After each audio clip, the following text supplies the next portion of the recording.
Assalamualaikum, shalom, selamat malam. Selamat malam. Apa Resrut? Apa agamanya? Kebetulan Kristen, Bang. Oh, kebetulan yang menarik. Kebetulan yang membahagiakan. Ya udahlah, lanjut. Udah sama Bang Cuma aja diskusinya, masih koras payah. Ya kalau aku diskusi kecepatan ya. Iya, lu cepet banget main ulti. Bang Cuma lah kasih pemanasan dulu. Ya kau enggak langsung main ulti, kabur kan? Gak ada 15 Iya. menit, udah kabur. Masih kering udah digas. Lecet-lecet lah. Menggunakan Kasih pemanasan dulu. Habis dikasih pemanasan baru. Kau enggak main ulti langsung. Tuh, oke tuh stasiun. Ada tuh. Oh, Dewa Perang lagi nyantai. Oke Bang, ada yang mau ditanyakan Bang Resrut? Enggak sih, saya enggak bertanya. Cuma pengen menjawab aja. Menjawab silakan Bang. Apa yang mau dijawab Bang? Ya lu nanya apa yang mau dijawab, lu kagak nanya.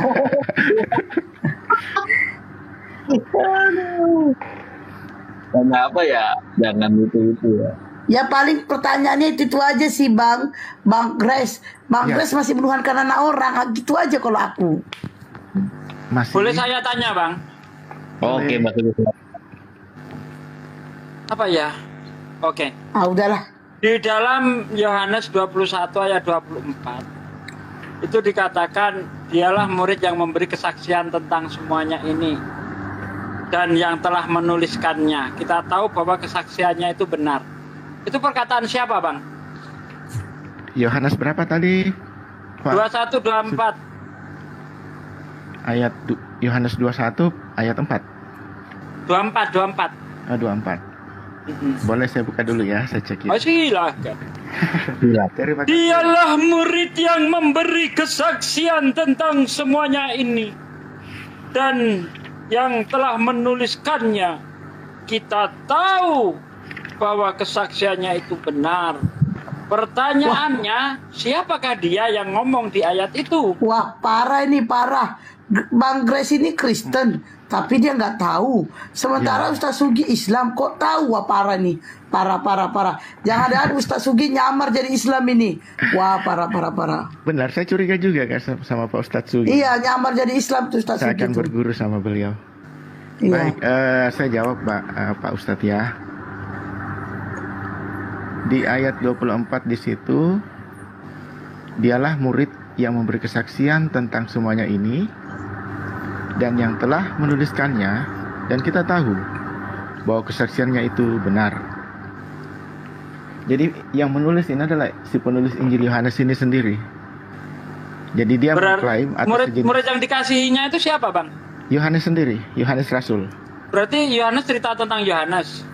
Ya, karena Injil Yohanes ini menurut perspektif iman kami menjadi saksi mata dan penulis Injil. Misalnya Anda punya HP, ditanya sama istri Anda, ini HP siapa, Bang? HP dia. Itu kira-kira istri Anda bingung nggak, Bang? Gini, ini agak sedikit berbeda konteks, Bang. Bang Ustadz ya, sorry. Karena yang di sini kita bicarakan adalah topik tentang si penulis yang menceritakan tentang dirinya sendiri, sehingga dia tidak perlu atau dia menggunakan kata ganti orang ketiga tunggal seperti itu. Ya, kita lihat dari tata bahasanya itu kan menunjukkan ada orang bercerita tentang Yohanes. Ya, Ya. karena yang di situ yang digunakan adalah kata ganti milik orang ketiga atau kata ganti untuk orang ketiga lah ya, dianya. Ya, boleh. Kan begitu. Nah, Betul. Abang dari mana tahu kalau itu adalah penulis Yohanes? Dari bahasa ini dari mana itu bisa diindikasi bahwa dia itu adalah Yohanes? Hampir seluruh isi kitab Yohanes selalu menceritakan dirinya sebagai murid yang dikasihi. Dan dia menutup kalimat itu dengan penunjukan dirinya sebagai klaim atas kebenaran fakta yang dituliskannya, bahwa segala sesuatu yang diucapkan itu adalah sesuatu yang benar karena dia menjadi saksi mata itu sendiri. Begitu Pak Ustadz. Coba Anda lihat di dalam Yohanes 19 ayat 25, Bang. Di situ ada yang murid dikasih itu siapa, Bang? Ya, itu dia. Yohanes itu sendiri. Oh, dia tidak bisa. menggunakannya. Kalau di situ itu Yohanes itu tidak mungkin. Karena pada waktu penangkapan, Anda lihat di dalam Markus 14 ayat 20 ayat 50, semua murid kabur. Coba Markus 14 ayat 50. Iya, Semua iya. murid kabur ketika Yesus ditangkap. Betul, karena yang konteks Yohanes berapa tadi yang dikatakan keliru berdasarkan referensi dari Markus sekian? Yohanes berapa, Bang? Yohanes 19 ayat 25 Yohanes sampai ayat 26. 25 sampai 26. Mm-mm. Baik.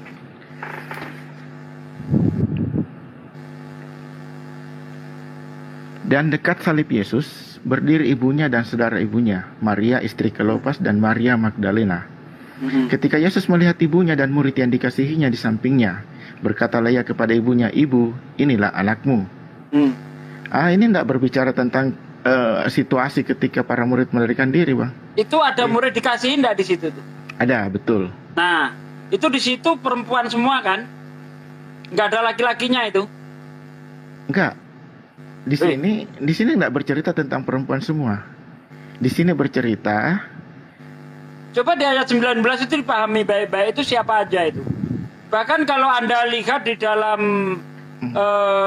bahasa Inggrisnya kalau nggak salah itu diterjemahkan tuh saudara perempuan Ibu Yesus. Ya, itulah. Itu ada Maria, Maria Ibu Yesus, Maria istri Kleopas dan Maria Magdalena. Betul. Ya. Nah, di situ itu hanya 4 orang itu perempuan semua, nggak ada laki-lakinya. Gini, Bang. Coba saya bicara contoh ya. Saya sedang bicara berada di mimbar hari ini. Di sekitar saya itu ada seorang 3 ibu. 3 ibu ini tiba-tiba di dalam cerita yang diceritakan orang pihak ketiga nanti menceritakan tentang kejadian pada saat itu, tentang keberadaan saya di atas panggung dengan 3 orang perempuan di sekitar saya, itu tidak serta-merta menunjukkan bahwa ada hanya 3 orang perempuan di sekitar saya. Bisa saja karena itu situasinya panggung, ada begitu banyak orang sehingga di sekitar saja banyak dikerumunin. Cuman karena ada 3 tokoh yang ingin ditampilkan, sehingga penulis Injil ini menuliskan seperti itu. Itu murid yang dikasih ada di situ enggak? Ada di sini. Nah, ada di situ murid yang dikasih di ini waktu jadi saksi peristiwa mata. penyalipan ada kan? Ya, karena dia sebagai saksi Nah, mata, sementara dia semua murid itu kabur. enggak. Di Markus 14 ayat 50. Gini Bang. Kalau Bang Ustadz mengatakan bahwa itu referensi sebagai dasar acuan untuk menyatakan bahwa murid yang dikasih ini tidak mungkin Yohanes karena para murid kabur, ini kemungkinan salah besar. Karena saat penyesahan atau dalam artian penyiksaan pun Petrus ada di sana melihat dari kejauhan. Jadi kalimat untuk mengklaim bahwa itu bukan sebagai murid yang dikasih pun itu abang lemah di sini. Petrus memang mengikuti. Baca Matius 27 ya kalau nggak salah ya. Matius 27 itu kan. Petrus mengikuti, lalu Petrus menyangkal. Tetapi setelah itu Petrus pergi meninggalkan Yesus juga. Ya, pergi pada saat. Tapi tidak ada selain Petrus tidak ada yang mengikuti, nggak ada ayatnya, Bang. Di mana ada ayatnya itu? Bahwa murid itu mengikuti sampai ke situ mana? Nggak ada ayatnya. Begini, Bang. Ini pengertian dalam hal mengikuti sampai di situ dan harus diceritakan tidak perlu juga menjadi dasar. Wah, ya nggak bisa begitu. Pembenaran. Itu nanti jatuhnya asumsi Anda. Enggak. Saya punya bukti bahwa murid yang dikasih itu adalah Maria Magdalena. Lihat ketika itu Yohanes 20 ayat 15-16 ya, ayat 16. Yohanes 20 ayat 16 kalau nggak salah. Di situ Maria memanggil Yesus dengan sebutan Rabuni dalam bahasa Ibrani yang artinya adalah guru. Berarti Maria Magdalena adalah murid Yesus. Begini, tentang Maria Magdalena, adalah salah satu perempuan pengikut Yesus yang berada di kota Magdala. Jadi karena pengikut Yesus dari kota Magdala ini yang kemungkinan besarnya pernah mendapatkan kesembuhan, dia menjadi salah satu pengikut Yesus yang setia. Tetapi untuk menyatakan sebagai seorang penulis, Maria Magdalena tidak mungkin menceritakan dirinya bahwa Maria, terus dia menunjuk kepada dirinya. Tetapi ketika Yohanes Pembaptis mengatakan, Nah itu dia. Sedangkan menyebut Maria saja Anda menolak dia sebagai penulis. Bagaimana pula dengan Yohanes 21 ayat 24 justru menunjuk kepada orang lain, tapi Anda anggap itu adalah Yohanes.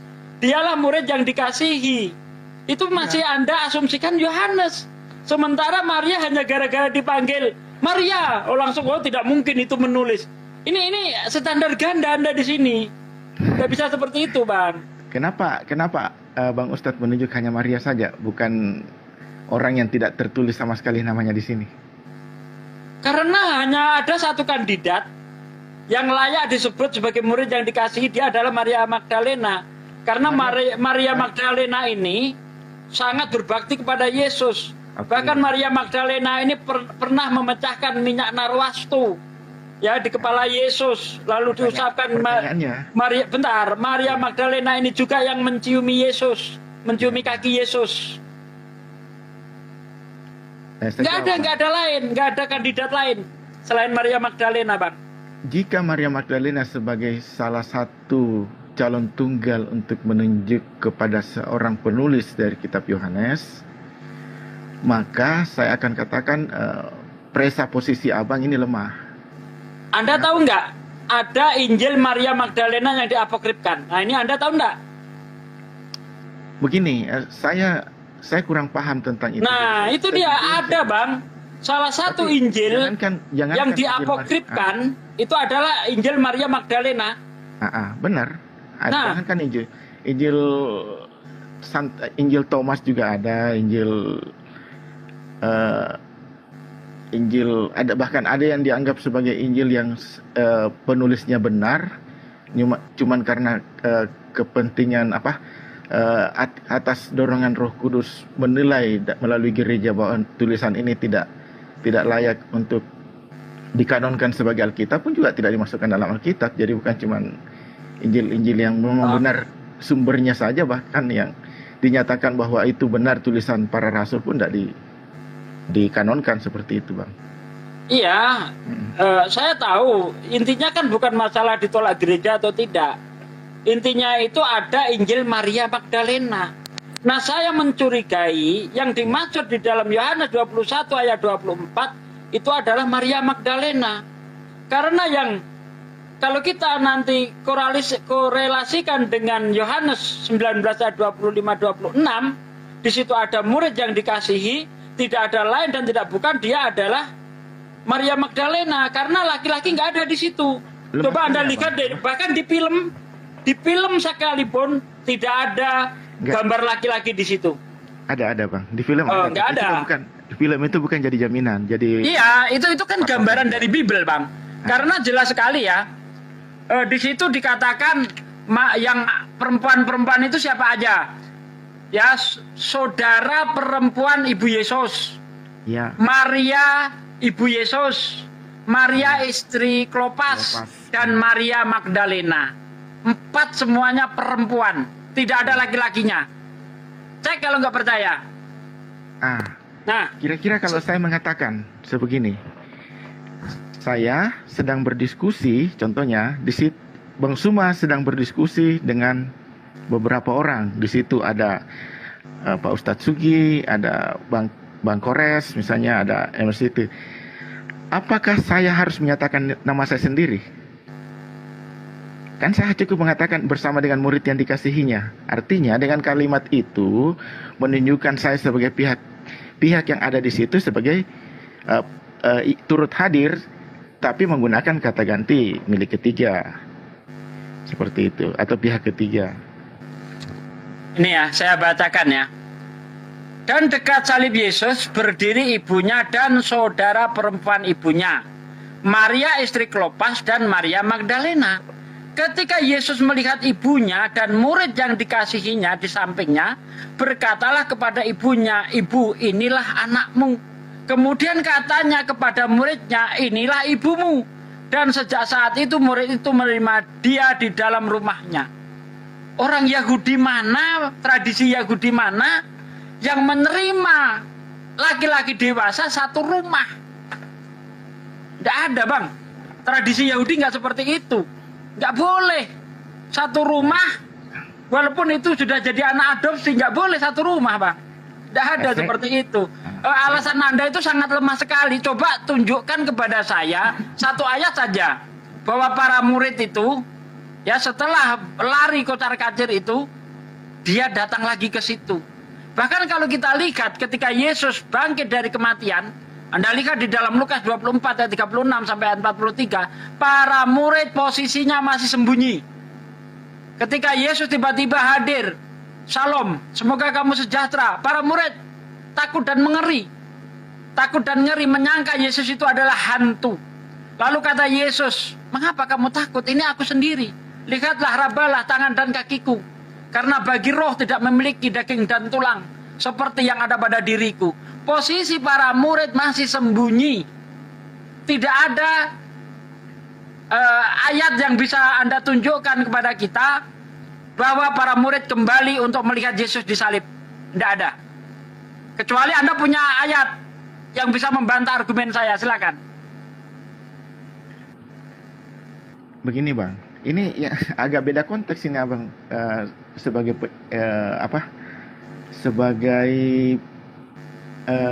sebagai evidence-nya ya, sebagai evidence dari pernyataan Abang tentang bukan penunjukan kepada murid yang di Yohanes tadi itu. Itu bukan enggak memiliki korelasi di situ, Bang. Itu yang pertama. Yang kedua, di Yohanes tentang penunjukan murid kepada murid yang dikasihinya itu menunjukkan bahwa Bunda Maria pada saat itu hanya memiliki seorang anak. Jadi di dalam tradisi Yahudi, seorang perempuan yang tidak memiliki siapa-siapa lagi, maka dia akan menyerahkan orang tuanya kepada anak untuk diadopsi sebagai ibu.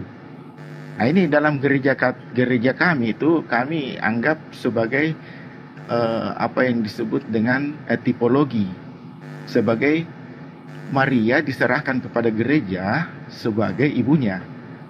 Seperti itu. Jadi ini ya gini loh Bang, biar argumen Anda kuat, tolong tunjukkan ya di mana saja terserah ayat yang menunjukkan bahwa para murid itu menyaksikan ketika Yesus disalib. Silakan. Biar enak kita diskusi. Iya. Ya. Ini para murid yang Abang maksud sini para murid 12 murid. 12 rasul atau para murid yang selama 12 murid. Beri makan sampai 5.000 orang, ada 12 murid. 12 murid itu kabur. Oh, yang 12 murid. Baik. Ya, 12 murid. Terima kasih. Syukran sahabatku Mairian Sofano. Masya Allah. Waalaikumsalam warahmatullahi wabarakatuh. Insya Allah amanah dijalankan. Terima kasih banyak ya. Sahabat-sahabat yang lain, terima kasih banyak. Silakan dukung terus Ko Julius ya, silakan. Makasih ya saudaraku, sekali lagi terima kasih. Barakallahu fiik. Sangat dekat kepadanya, makan bersama dengannya, tidur bersama dengannya, kemana bersama dengannya, dan bahkan segala rahasia-rahasia yang bersifat pribadi juga bersama dengannya. Jadi untuk mengatakan murid yang dikasihinya ini berapa kali dalam Injil Yohanes menunjuk kepada dirinya sendiri sebagai kata ganti orang ketiga tentang murid yang dikasihi itu. Jadi ketika Yesus memecah roti pada malam Paskah sebelum penyalibannya, salah seorang murid yang dikasihi itu menyandarkan kepala di pundaknya. Jadi murid yang bosom Bang, bosom. Ya. Dalam bahasa Inggris bosom, dada. Ya. Bukan pundak. Jadi itu bosom. Yang menunjukkan kepada dirinya sebagai Yohanes ini yang menyandarkan kepala ke dalam pundak Yesus, seperti itu. Jadi kalau Abang mengklaim bahwa itu Maria Magdalena, itu jujur saja tidak akan mampu untuk mengungkap kelahiran Yesus dari secara lengkap seperti yang Yohanes tuliskan, karena kebersamaan Yesus hanya pada saat tertentu saja ketika melintas atau ada kepentingan tertentu seperti itu. Ya, Yohanes ini pun nggak menjadi saksi dia, Bang. Yohanes pun tidak menjadi saksi kelahiran Yesus. Bahkan kita pertanyakan juga pernyataan Yohanes. Misalnya dia mengatakan pada mulanya adalah firman, firman beserta Allah, firman itu adalah Allah. Itu dapat dari mana dia pengertian seperti itu? Itu masih dipertanyakan gitu loh. Nah, kembali lagi kepada murid yang dikasih ini. Sudah saya tunjukkan di dalam Yohanes 19 ayat 25, itu tidak ada laki-lakinya. Ya. Masa Yesus di mana? Di situ ada laki-laki itu di mana coba? Yohanes 19, coba dicek deh. Ayat 25. Ini tidak ada laki-lakinya. Ya, dekat salib Yesus berdiri ibunya dan saudara ibunya. Maria istri Klopas dan Maria Magdalena. Mana ada laki-laki di sini? Coba. Ketika Yesus melihat ibunya dan murid yang dikasihinya di sampingnya, ini nggak ada laki-laki di sini, Bang. Ya. Gini, Bang. Saya sudah menggunakan ini. Kecuali bentar, tolong tunjukkan bahwa para murid itu kembali lagi di situ deh. Di ayat mana gitu loh. Saya sudah menunjukkan bukti loh. Di dalam Lukas 24 atau di dalam Yohanes 20, itu Anda lihat deh. Para murid posisi masih sembunyi. Tidak ada di tempat penyalipan, Bang, nggak ada. Kecuali Anda bisa menunjukkan ayat kepada saya bahwa ada murid-murid itu kembali lagi ke tempat penyalipan. Enggak, saya yakin, walaupun. Wah, itu asumsi, Bang. Asumsi, Bang. Abang juga berasumsi, tapi ya Loh, sudahlah. Saya hormati. Bagaimana saya berasumsi saya menunjukkan data? Bagaimana saya dibilang berasumsi? Saya tunjukkan data berdasarkan apa yang tertulis di dalam Yohanes 19 ayat 25. Itu tidak ada laki-laki. Ya kan? Kemudian saya tunjukkan Lukas 24. Di situ juga apa? Nggak ada laki-laki. Nih, ini gambar penyalipan nih. Coba, ini saya tunjukkan. Ini karangan orang Kristen ya, bukan karangan saya ya. Nah, coba diperhatikan ini. Ada laki-laki di situ. Ustaz Sugi jangan, Ustaz Sugi nanti rungkat. Hah? Ustaz Sugi nanti Nggak boleh ya? rungkat. Iya, jangan aduh, jangan gambar, jangan ada gambar. Ustaz Sugi, rungkat nanti rungkat. Oke. Nah, tuh. Tidak ada di situ laki-laki, perempuan semua. Udahlah, itu mungkin beda persepsi aja. Karena kami kan melihat konteks membaca kitab suci itu nggak membaca dari satu perspektif saja. Jadi kami melihat secara utuh. Dan setiap kali Yohanes menggunakan kata ganti ketiga di sepanjang kitab Yohanes yang ditulisnya, dia menggunakan kata ganti kepada murid yang dikasihinya. Ketika dia naik ke Gunung Tabor pada saat penyaliban, ada tiga orang murid terdalam yang ikut serta dengannya, dia pun juga mengatakan bersama dengan murid yang dikasihinya. Jadi nggak ada murid lain yang memiliki kedekatan yang lebih dekat selain daripada murid Yohanes Rasul itu sendiri. Bahkan ketika pada proses penyaliban, ketika para murid kemungkinan besar tidak ada yang ikut, hanya satu-satunya murid Putra Tumorang di mute, Putra Tumorang di mute atau saya turunkan. Dia adalah murid Yohanes Rasul itu sendiri yang mengikutinya. Seperti itu, Pak Ustadz. Oke, ya saya anggap masih asumsi aja karena Anda tidak bisa menunjukkan data. Kecuali Anda bisa menunjukkan data bahwa murid itu kembali menyaksikan penyalipan itu. Ya, bahkan kalau saya lihat di dalam Lukas 24, Yohanes 20, posisi para murid itu masih bersembunyi. Jadi kemungkinan untuk melihat itu kecil banget. Bahkan nggak ada kemungkinan untuk datang ke tempat itu, nggak ada. Mereka takut ditangkap kok. Makanya mereka kabur. Bagaimana mungkin dia akan kembali lagi mau mati bonyok ditangkap? Ya kan? Ya udah. Asumsi juga, Pak. Asumsi. Ya, silakan. Yang lain monggo dilanjut. Gurunda, silakan Gurunda. Bang Alip, Bu. Bang Alip. Gurunda. Oh ya, kerja, Ustaz Alif, kerja. Ya, Ini Bang Ustaz Juma Salib dulu, kerja bang, Dinda abang Alif disuruh dulu. kerja bang. Dinda, Bang Juma kerja Alif kata. dulu. Aku lagi goreng balok-balok. Dulu. Kirain goreng tempe bang. Bang Alif kerja, wih, Bang Alif. Ustaz Alif, saya turunkan kalau nggak kerja ya. Ustaz Alif. Ya udah sama Hijum aja. Tatalip tidur gue rasa itu. Masa nunjukin gambar aja nggak boleh? Iya nggak boleh. Tanya aja Kores. Tanya Ustaz Kalau Alif. kalau yang lari di belakang orang yang ditangkap itu, yang telanjang itu siapa ya? Apa itu kalau orang yang lari ditangkap, berlari, yang telanjang itu lari Yang siapa? berlari yang melepaskan kain lenan itu siapa? Markus 14 ayat 52 kalau nggak salah itu ya. Iya. Coba kita cek ya. Coba Markus, saya baru mau buka nih. Singkat saya di situ sih. Markus 14 5. Ya, Markus 14 52 51 Oh 52. iya betul. Ada seorang pemuda yang pada waktu itu hanya memakai sehelai kain lenan untuk menutup badannya mengikuti dia. Mereka hendak menangkapnya, tetapi ia melepaskan kainnya dan lari dengan telanjang. Bukan kain lena tapi kain lenan. Itu Bang Juma ngapain telanjang-telanjang kayak gak ada kerjaan amat itu? Ada seorang pemuda yang pada waktu itu hanya memakai sehelai kain lenan untuk menutup badannya, mengikuti dia. Mereka hendak menangkapnya, tetapi ia melepaskan kainnya dan lari dengan telanjang. Oh gini. Jadi Siapa dia?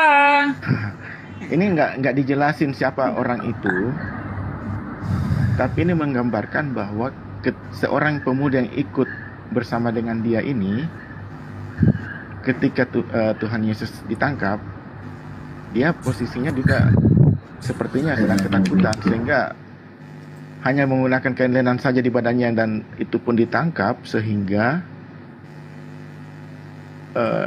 dengan ketakutan dia melepaskan kain itu, meskipun dengan akhirnya dia lari dengan telanjang. Jadi kita nggak terlalu mementingkan apa yang jadi kejadian saat itu. Cuman kalau sepertinya Injil Markus nanti akan saya selidiki lebih jauh lagi apa maksud dari satu ayat ini untuk menghayatinya lebih mendalam, karena tidak ada sesuatu pun di dalam Alkitab itu yang tidak memiliki makna seperti itu. Boleh ndak Anda tunjukkan murid Yesus yang menggunakan kain lenan? Karena di dalam Yohanes 13 nomor 4, satu-satunya di antara Yesus dan murid-muridnya menggunakan kain lenan pada saat itu ya hanya Yesus.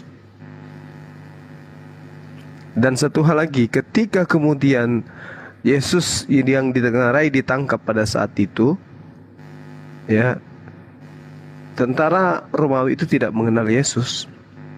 Dan sebelum penangkapan,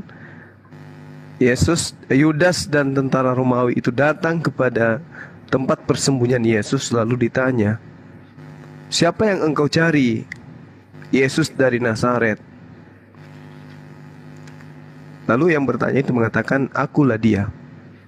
Akulah yang engkau cari." Masakan ia Yudas menjawab Yesus dari Nazaret?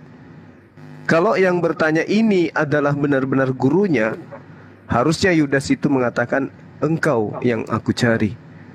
Tapi malah dia mengatakan Yudas malah berkata dengan tentara Romawi itu, "Yesus dari Nazaret."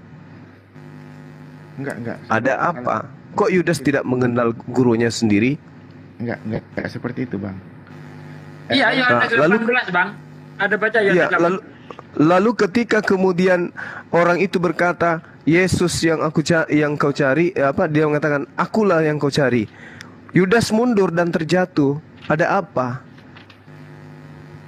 Nah, terus kemudian jangan terlalu jauh dulu. Ini aja dulu Anda cari. Di dalam Yohanes 13 nomor 4, Yesus melepaskan jubah lalu menggunakan kain lenan. Orang yang berlari di belakang orang yang ditangkap itu melepaskan kain lenan. Nah, kalau itu bukan Yesus yang meloloskan diri, tolong tunjukkan kepada saya murid yang mana yang menggunakan kain lenan. Silakan.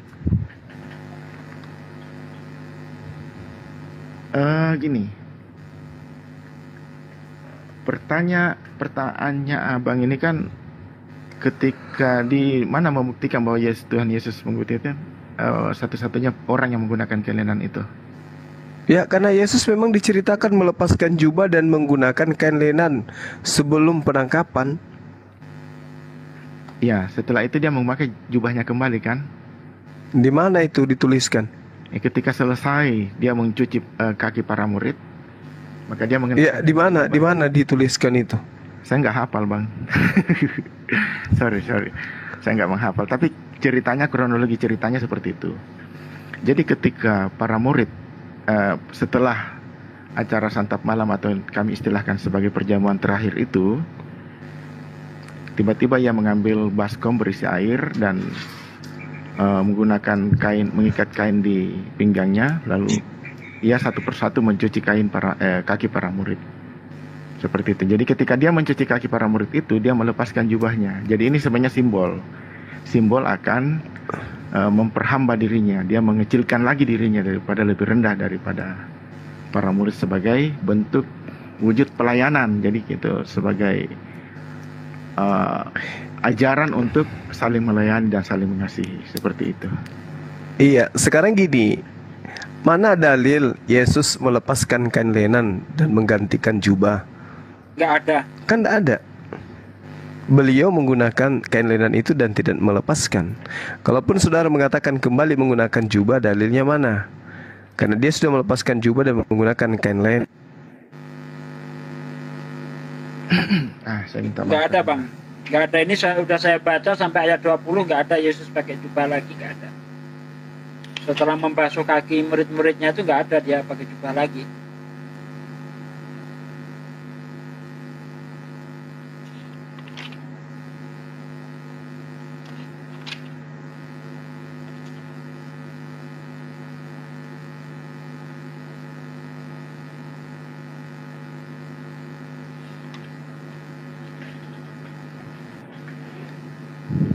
Kalau saya baca sih, saya ingat saya seperti itu. Jadi ketika selesai dia melepaskan jubah dan membasuh kaki para murid, ia kembali mengenakan jubahnya, lalu mengajak mereka keluar menuju ke Taman Getsemani. Oke, kain lenannya dilepas. Jelas ketika dia selesai menggunakan jubahnya, dia melepaskan jubahnya ketika membasuh kaki para murid. Jubah itu setelah dia pakai setelah selesai membasuh kaki para murid, ia mengenakan kembali jubahnya, seperti itu. Iya, gunakan kain jubahnya itu kan sudah dilepas tuh. Lalu menggunakan kain lenan, dan tidak ada data bahwa dia melepaskan kain lenan pada saat itu.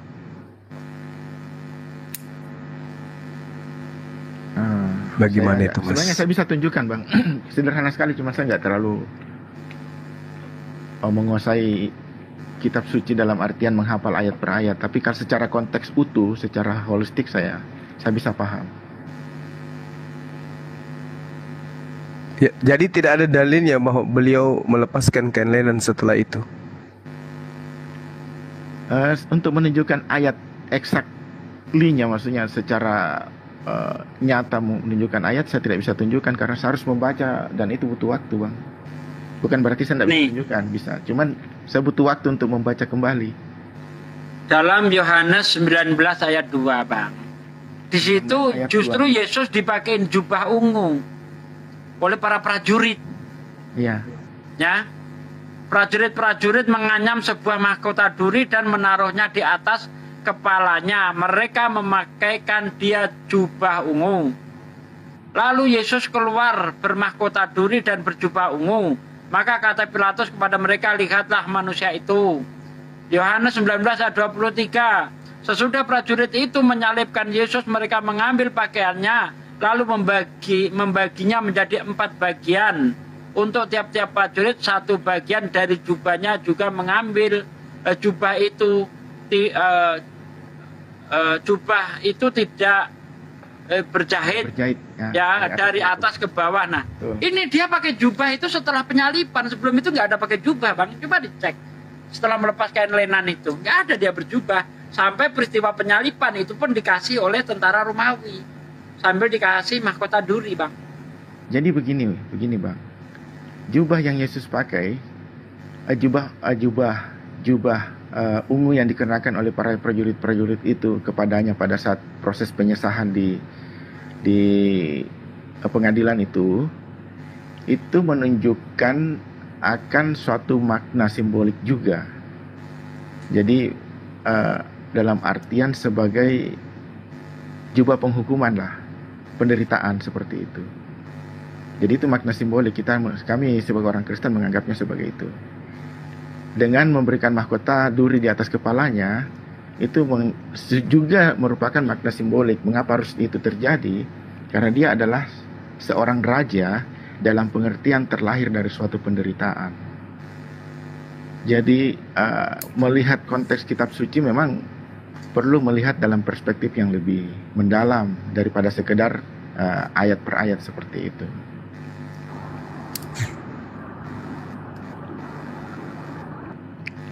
Jadi kalaupun didalami kita tidak menemukan data sesuai dengan sanggahan saudara bahwa dia menggunakan jubah lalu melepaskan kain lenan.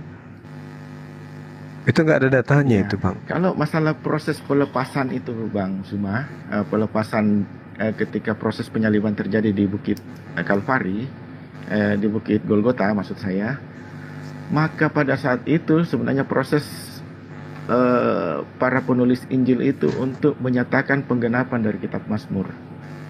Jadi ketika dia mengatakan mereka membagi jubahku di antara mereka dan mereka membagi pakaianku di antara mereka dan membuang undi atas jubahku, itu adalah kalimat pengulangan di kitab Sabur yang apa yang dituliskan oleh Daud. Jadi secara tidak langsung ini pernyataan secara proklamir lah istilahnya, bahwa kepada dialah sebenarnya segala nubuat-nubuat itu sedang digenapi, seperti itu. Oh, malah jadi nubuat, Bang. Ditanya Ya, apa, jawabnya apa, Bang? Karena nubuat itu kan, mesianis itu kan dinubuatkan dalam artian menderita. Sebagai seorang Nggak nyambung nih, Bang. Jadi saya menggarisbawahi. Jadi kita belum temukan ya, belum kita temukan ya bahwa beliau Ya, nanti saya cari coba Bang ya, saya cari ayat yang lebih tepatnya untuk menyanggah bahwa kain lenan yang pemuda yang ingin lari itu menggunakan satu lembar kain lenan lalu para menangkapnya. Sekalipun ini Abang ingin menunjukkan bahwa dia melarikan diri dengan keadaan telanjang bulat, anggaplah seperti itu, seperti yang Abang asumsikan. Ini kan kita bermain logika saja. Toh tidak menunjukkan bahwa anggaplah ya ini asumsi Abang yang benar, tapi akan saya tunjukkan nanti. Saya coba cari ayat untuk menyanggah bahwa itu tidak benar. Sekalipun Abang asumsikan itu bahwa ternyata Yesus sendiri yang menggunakan kain lenan itu dan melarikan diri lalu ditangkap, itu pun tidak membuktikan juga bahwa Abang benar bahwa bukan Yesus yang disalibkan. Karena saya tahu pertanyaan Abang ini sebenarnya sudah menggiring kami atau menggiring saya untuk menerima fakta logis bahwa sebenarnya bukan dia yang disalibkan tapi orang yang diserupakan, seperti itu. ya, karena yang menggunakan kain lenan kan lolos dan tidak ditangkap. Sementara yang menggunakan kain lenan kan hanya Yesus. Iya. Gini, dari berbagai aspek pendekatan ini asumsi ini sangat lemah, Bang. Mengapa demikian? Karena apabila benar-benar bahwa dia lolos dan tidak ditangkap, artinya kitab nubuatan perjanjian lama akan kami gugurkan seluruhnya. Itu yang pertama. Nah sekarang gini, Iya. Anda tidak bisa mengatakan itu lemah. Kenapa? Karena di dalam Lukas 24 diterangkan di data 44, 45, 46 ada tertulis tentang aku di dalam Taurat bahwa Mesias akan mati dan bangkit pada hari ketiga di antara orang mati. Tapi Anda cari di Taurat itu tidak akan Anda temukan. Itu lemahnya doktrin bahwa Yesus itu disalib. Yang kedua di Amsal 21:18, pengkhianat digunakan untuk mengganti orang yang jujur. Itu jelas itu. Pengganti orang benar. Gini Bang, kalau saya yang pertama dulu ya. Di kitab Taurat dijelaskan seperti itu. Sebenarnya kitab Taurat sudah menjelaskan ketika para murid para imigran atau urban dari Mesir menuju ke tanah perjanjian itu dipatuk ular di padang gurun, sebenarnya kan sudah simbolik ketika itu patung ular tembaga yang digantung itu untuk menyerap dosa mereka. Sebenarnya itu simbolik kepada Kristus yang disalibkan juga. Jadi ini makna simbolik. Tapi kalau kita mau katakan di kitab perjanjian lama, saya akan menunjukkan bahwa sebenarnya itu di kitab Yesaya ada tentang proses penyaliban itu. Nah, saya juga Yang mana itu? Yesaya 53. Ya, saya butuh waktu untuk mencari. Saya tidak hafal, Bang. Seperti Justru apa? Yesaya Bang, 5. Bang, kalau saya lihat di dalam Mazmur 91 ayat 8, ini nubuatan Yesus. Yesus hanya nonton doang, Bang. Iya. Nah, Gimana? Dan nomor 16-nya dia diberikan umur panjang. coba Anda baca Diangkat itu. ke langit dan diberi umur panjang, diberi makan. Jadi Ini umur panjang. di ayat 11, ayat 11-12, ini dikutip oleh iblis. Itu nanti ada di dalam Matius 4 ayat 6. Malaikat akan datang menatang engkau di atas tangannya supaya kakimu jangan terantuk kepada batu. Kata Yesus, ada tertulis jangan engkau mencobai Tuhan Allahmu. Artinya nubuatan ini tidak disangkal oleh Yesus. Ya. Nah, di ayat 8 di situ dikatakan engkau hanya menonton dengan matamu sendiri dan melihat pembalasan terhadap orang fasik. Sama seperti yang tertulis di dalam Amsal 18 ayat 21, orang fasik dijadikan tebusan orang benar, orang pengkhianat dijadikan tebusan orang jujur. Ini Kristen kebalik. Orang benar dijadikan tebusan orang pendosa. Kebalik dengan Amsal, Bang. Nah, kalau saya lihat dari Mazmur ini, justru Yesus lolos. Dia harus lolos. Ya, karena Yesus di sini hanya menonton saja. Ini saya baca dari ayat 1 ya, biar enak. Orang yang duduk dalam lindungan yang maha tinggi dan bermalam dalam naungan yang maha kuasa akan berkata kepada Tuhan, tempat perlindunganku dan kubu pertahananku, Allahku yang kupercayai. Sungguh dialah yang akan melepaskan engkau dari jerat perangkap burung, dari penyakit sampar yang busuk. Dengan kapaknya ia akan menudungi engkau, di bawah sayap-sayapnya engkau akan berlindung. Kesetiaannya ialah perisai dan pagar tembok. Engkau tidak usah takut terhadap kedahsyatan malam, terhadap panah yang terbang di waktu siang, terhadap penyakit sampar yang berjalan di dalam gelap, terhadap penyakit menular yang mengamuk di waktu petang. Walau 1000 orang rebah di sisimu dan 10.000 di sebelah kananmu, tetapi itu tidak akan menimpamu. Engkau akan menontonnya dengan matamu sendiri dan melihat pembalasan terhadap orang fasik, sebab Tuhan ialah tempat perlindunganmu, yang maha tinggi telah kau buat tempat perteduhanmu. Malapetaka tidak akan menimpa kamu dan tulah tidak akan mendekat kepada kemahmu, sebab malaikat-malaikatnya akan diperintahkannya kepadamu supaya menjaga engkau di segala jalannya. Mereka akan menatang engkau di atas tangannya supaya kakimu jangan terantuk pada batu. Singa dan ular tedung akan kau langkahi. Engkau akan menginjak anak singa dan ular. Sungguh hatinya melekat padaku, maka aku akan meluputkannya. Aku akan membentenginya, sebab ia mengenal namaku.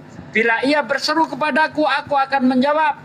Aku akan menyertai dia dalam kesesakan. Aku akan meluputkan dan memuliakannya. Dengan panjang umur akan kukenyangkan dia dan akan kuperlihatkan kepadanya keselamatan daripadaku. Ini untuk Yesus. Terima kasih, Bang Pak Ustadz Sugi. Ya, jadi apa yang Pak Ustadz Sugi tadi baca itu, ini saya nggak baca di Alkitab, tapi saya percaya bahwa Pak Ustadz Sugi membacanya dengan sangat baik dan benar. Itu berbicara tentang orang-orang yang memelihara kebenaran dalam hidupnya.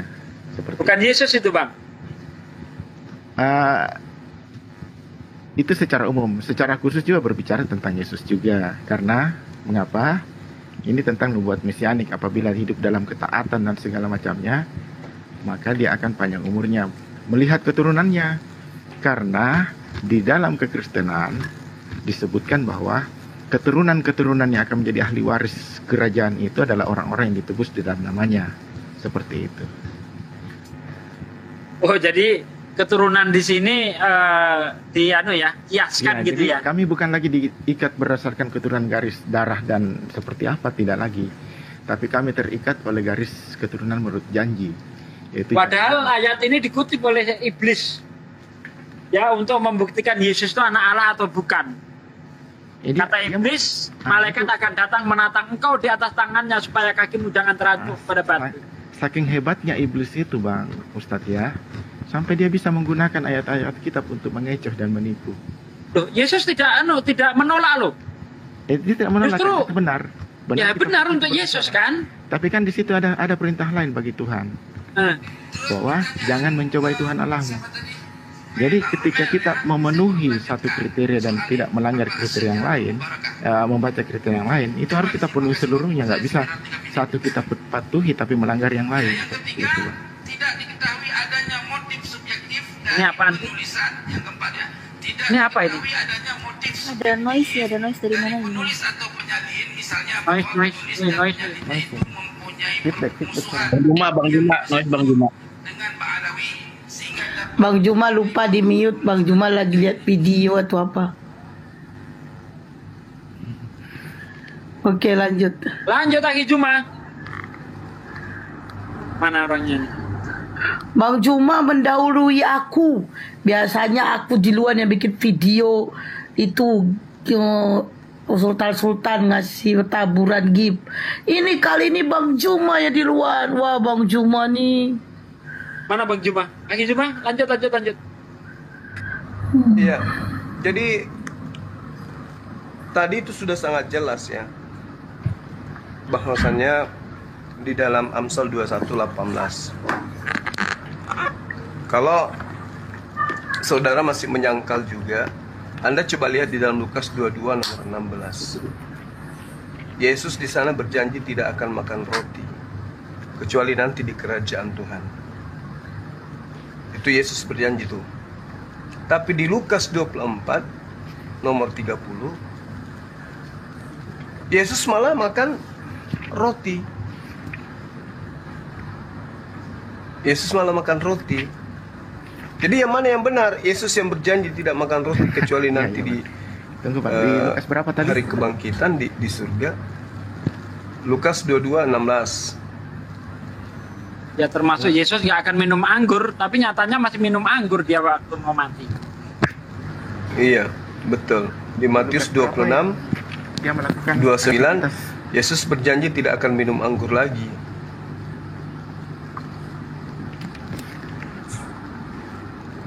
Terus ternyata hal itu tidak dilakukan di Lukas berapa tadi Bang? 24:30. 24:30. Ayo teman-teman yang Kristen yang mau diskusi silakan naik, minta permintaan, temenin Bang Gras. Ayo teman-teman Oten silakan. Ia mengambil roti mengucap berkat dan pecah-pecahkannya dan memberikan kepada mereka. Jadi ketika itu berbuka mata mereka. Jadi sebenarnya waktu ini duduk. Jadi proses yang abang baca di Lukas 24 ayat 30 dan 31 ini itu tidak menunjukkan bahwa dia benar-benar makan atau minum. Dia hanya proses pengulangan bahwa sesuatu yang tidak kamu lihat secara mata batin manusia, ketika pekerjaan-pekerjaan Allah itu terulang, maka disitulah maka hatimu akan terlihat bahwa sebenarnya apa yang telah dilakukan dahulu, kau sudah melihatnya hari ini, dan terbukalah mata mereka bahwa loh, dia ini yang sudah bangkit seperti itu. Jadi di sini dia tidak makan dan tidak minum, hanya merupakan cara dia untuk menyatakan bagaimana para murid ini mengenali dia. Karena ayat ini menegaskan bahwa situasi tubuh jasmaninya sudah mengalami perubahan secara spiritual sebenarnya. Jadi sini menunjukkan ayat ini lebih kepada perwujudan bahwa tubuh dan jasmani Sang Kristus ini sudah mengalami perubahan secara spiritual, walaupun masih menggunakan kedagingan sebagai manusianya itu, tapi dengan tampak dan penampilan yang lebih berbeda. Seperti itu Bang.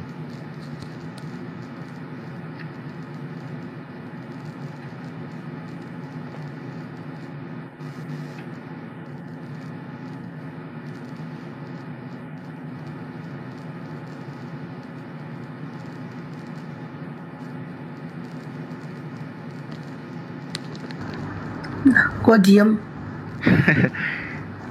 Iya, diam ini. Bang Suma, bagaimana Bang Suma? Oh, Sorry. Cek.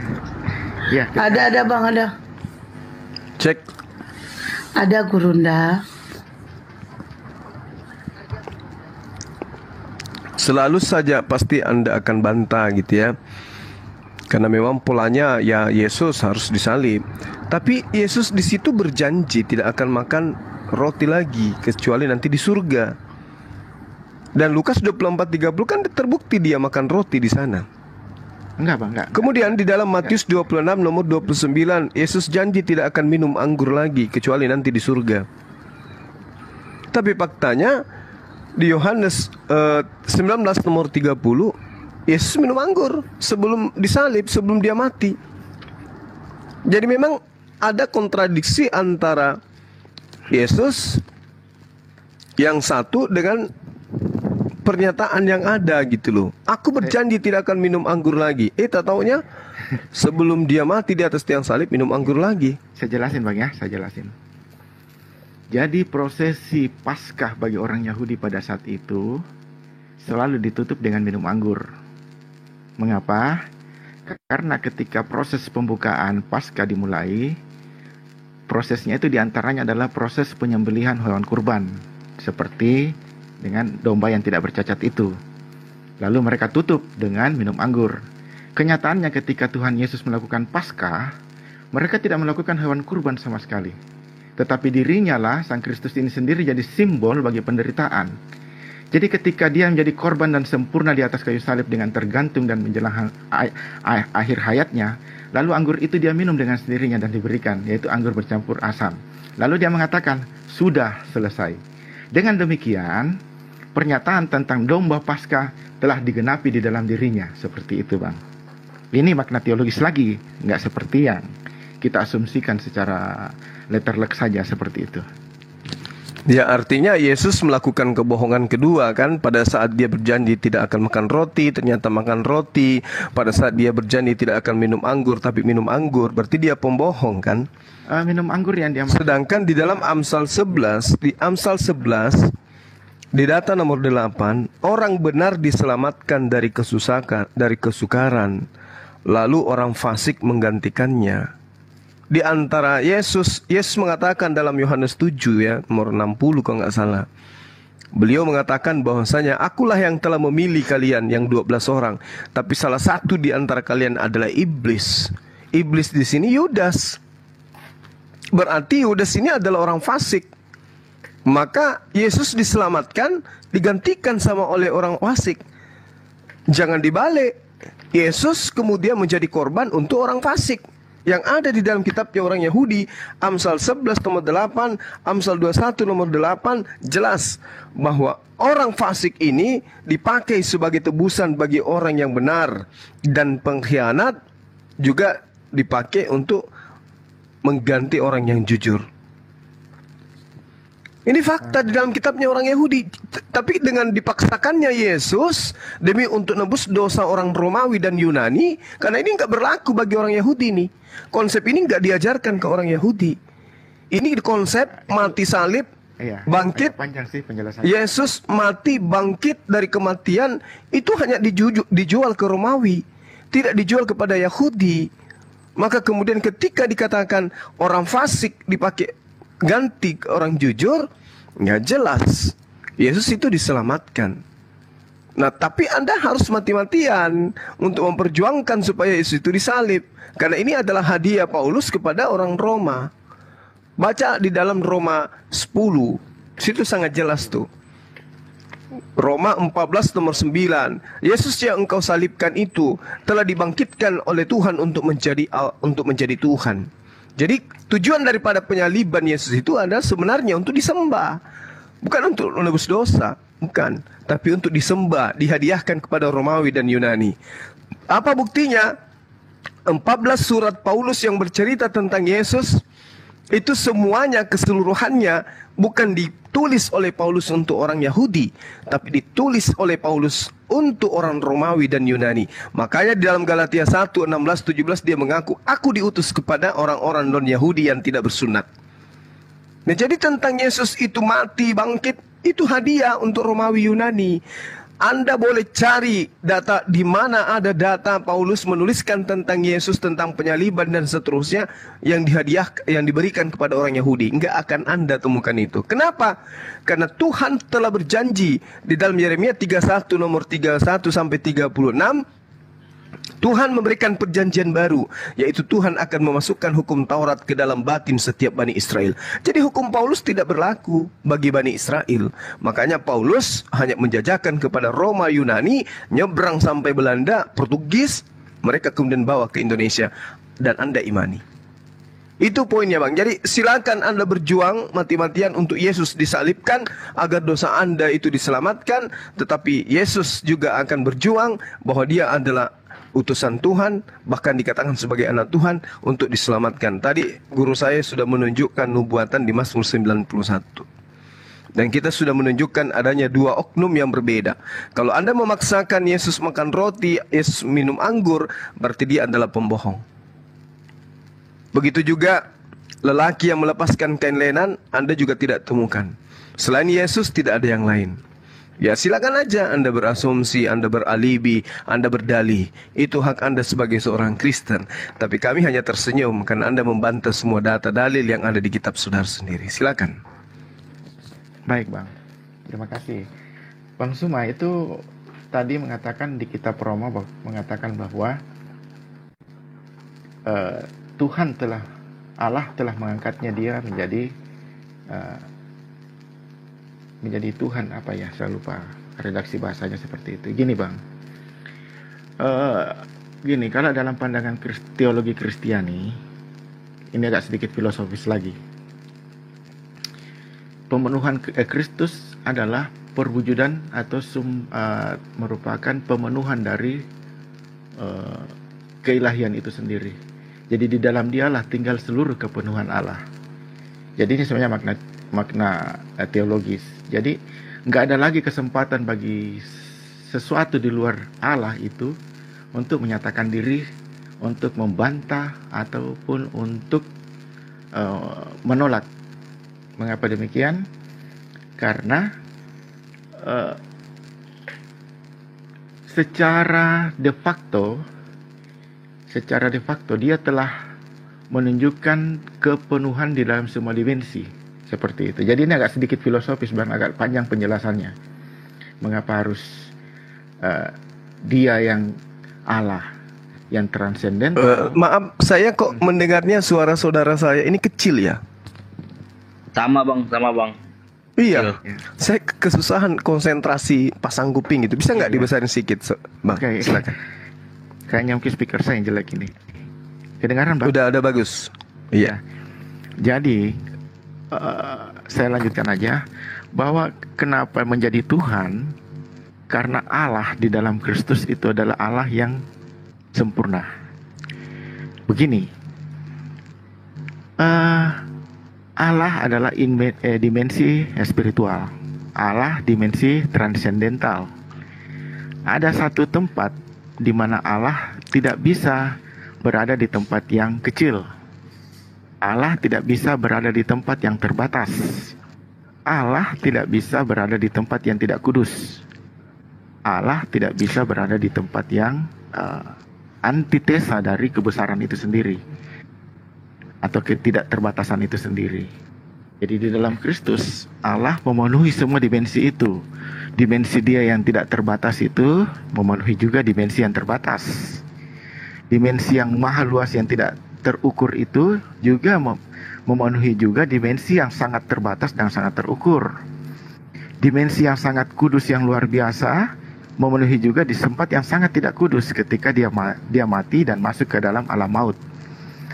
Kemudian dimensi yang sangat maha kuasa itu juga memenuhi dimensi di mana Allah yang sangat lemah dan tidak berdaya ketika proses penelanjangan, disalibkan, kemudian mati seperti itu adalah kematian sangat memalukan dalam penderitaan yang luar biasa.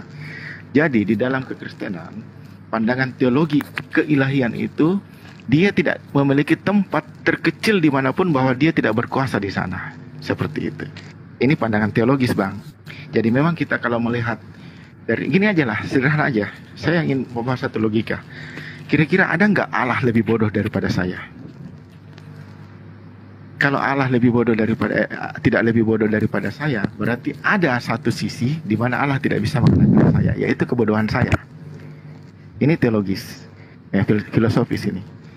Jadi di dalam Dialah tinggal segala kepenuhan Allah. Artinya dengan cara demikian Allah telah memenuhi semua dimensi dalam unsur kehidupan, sehingga tidak satu pun di muka bumi ini tidak akan bertekuk lutut di hadapannya, karena segala dimensi berada di dalam dirinya. Seperti itu, Bang. Kemudian kedua, Paulus. Silakan.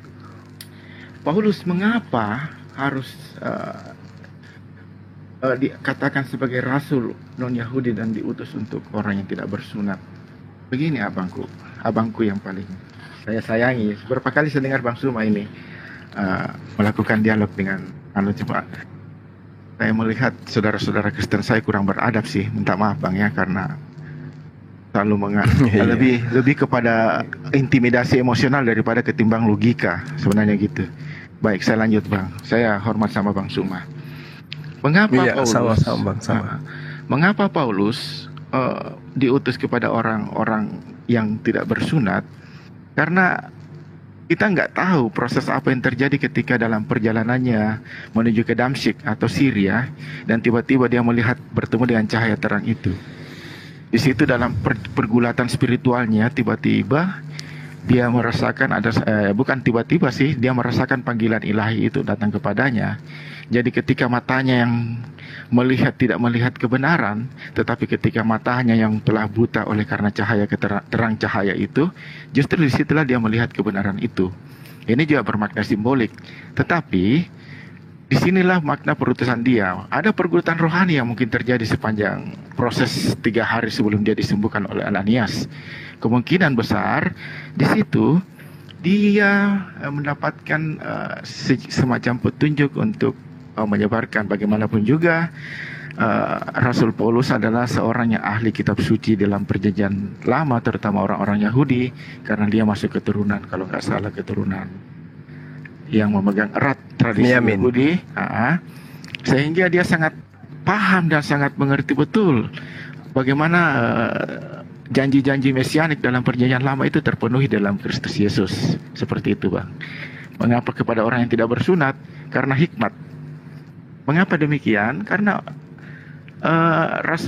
Rasul Paulus ini orang yang sangat berhikmat dalam hal logika, dalam hal filsafat dan teologi, sehingga dia melihat dan menempatkan konteks Alkitab, konteks iman dan perspektif iman selalu ditempatkan dalam hal-hal yang pada esensi, bukan hanya sekedar substansinya saja, bukan sekedar syariatnya saja. Seperti itu Bang. Terima kasih. Jadi kalau kita melihat ya dan mendengarkan paparan saudara, orang-orang yang tidak memahami Bible, tidak ngerti sejarah, mungkin akan turut di dalam penjelasan saudara bahwa ini adalah sesuatu yang benar. Tapi orang yang paham Bible itu tidak akan pernah mungkin membenarkan apa yang Anda narasikan barusan. Kenapa? Seakan-akan Kristen itu memiliki ruang bebas, ruang besar sebagai pelanjut dari tongkat estafet agama Yahudi. Apa yang Anda narasikan tentang Paulus, kemudian tentang Yesus, kemudian tentang Tuhan, yang kemudian nusul, mendudukkan dirinya pada yang tadinya maha kuasa, juga mendudukkan pada tidak yang maha kuasa, yang tadinya Tuhan, juga pada yang tidak Tuhan. Itu kalau di gereja oke, it's okay. Tapi kalau orang yang memahami konsep Yahudi, itu Anda akan, ya mohon maaf saya katakan, Anda akan dipermalukan gitu loh. Karena konsep Anda ini murni konsep yang dianut oleh Romawi jauh sebelum Kristen itu datang. Konsep yang Anda anut ini, yang Anda ceritakan, konsep yang dianut oleh orang Hindu jauh sebelum Kristen itu datang. Bagaimana mereka memahami dewa mereka nuzul kemudian ke atas muka bumi. Itu sama seperti yang Anda uraikan barusan. Nah, untuk mematahkan itu tentu ada poin yang Anda harus selesaikan. Di antaranya, siapa Paulus menurut Yesus? Ketika kemudian Yesus mengatakan, celakalah engkau wahai ahli Taurat. Anda tadi menyanjung Paulus, orang yang cerdas, orang yang pintar, orang yang cekatan, orang yang ahli. Memang betul, karena justru Yesus itu mengecam ahli Taurat. Saking pintarnya ahli Taurat itu sehingga mereka mampu kemudian membentuk suatu pengajaran di luar daripada yang dikehendaki oleh Hasem, Tuhannya Bani Israel. Nah, sekarang ketika Yesus mengatakan menubuatkan di dalam Matius 23 nomor 15. Apakah saudara ingin bisa meloloskan Paulus di situ? Ketika Yesus mengatakan, celakalah engkau wahai ahli kitab, orang Farisi, orang munafik, engkau menjelajahi daratan, engkau menyeberangi lautan, engkau mentobatkan orang masuk ke agamamu, dan setelah bertobat engkau jadikan dia jadi orang neraka, dan 2 kali lebih jahat daripada engkau sendiri. Ini adalah hal yang sangat besar. Karena Yesus mengatakan di data nomor 36-nya, semua ini ditanggung oleh angkatan ini. Artinya penyesat ini yang berasal dari ahli Taurat, ahli kitab, yang berasal dari orang Farisi, yang punya pekerjaan kemudian nyebrang lautan, menjelajahi daratan, mentobatkan orang. Artinya dia punya misi, mengajarkan sesuatu kepada orang sampai dia bertobat. Siapa pelakunya? Siapa oknumnya? Siapa ahli Taurat ini? Siapa orang Farisi ini? Siapa orang munafik ini? Apa nama agama yang diajarkan di luar Yahudi? Dan apa pengikutnya agamanya hari ini? Kan itu poinnya. Kalau kita melihat data di dalam kitab saudara, itu satu-satunya manusia yang mengaku sebagai orang Farisi, yang mengajarkan kemudian pengajaran di luar daripada Yahudi, itu Paulus. Dan lagi-lagi, kalau kita melihat dalam Lukas 24 nomor 5, Kisah Para Rasul 24 nomor 5, memang Paulus diterangkan sebagai tokoh dari sekte Nasrani. Sekte Nasrani itu adalah sekte bidat dari Yahudi. Satu-satunya loh. Kalau kita melihat data, satu-satunya ahli kitab orang Farisi yang sampai ke Kiliki, yang sampai ke Antioquia sana, yang mengajarkan kemudian nyebrang sampai ke Roma, naik kapal kemana-mana berlayar dia, dan juga menjelajahi daratan, itu hanya Paulus. Itu indikasi pertama yang sangat akurat. Indikasi kedua, nasihat Yesus kepada murid-muridnya juga terekam dalam penyelidikan Lukas di data nomor 21. Ya. Di data nomor 8 dari bab 21 dari Lukas ini, di situ diterangkan, waspadalah kepada penyesat yang akan datang kepadamu dengan menggunakan namaku. Paulus menulis 14 surat dia tuliskan melalui kitabnya, semua atas nama Yesus, mengatasnamakan Yesus. Aku adalah Yesus, aku adalah utusan Yesus, dari Rasul Yesus, Rasul Paulus yang dikasihi oleh Tuhan Yesus, semua nama Yesus. Dan dia mengajarkan Yesus itu adalah Tuhan. Dan dia mengatakan, akulah dia. Paulus mengajarkan Yesus itu adalah Tuhan. Tetapi lagi-lagi Yesus di dalam Lukas 21 nomor 12 mengatakan, namun sebelum itu terjadi, ini Yesus berkata kepada muridnya, sebelum penyesat itu datang membawa namaku dan mengatakan aku adalah Tuhan, sebelum itu terjadi, kata Yesus, engkau semua akan ditangkap, dianiaya, dimasukkan ke dalam penjara. Siapa yang melakukan itu terhadap murid Yesus? Lagi-lagi Paulus. Lagi-lagi Paulus. Itu indikasi kedua. Yang ketiga, di dalam 1 Yohanes 2 nomor 18-19, Antikristus itu memang berasal dari tengah-tengah kita, tetapi dia bukan sungguh-sungguh dari kita.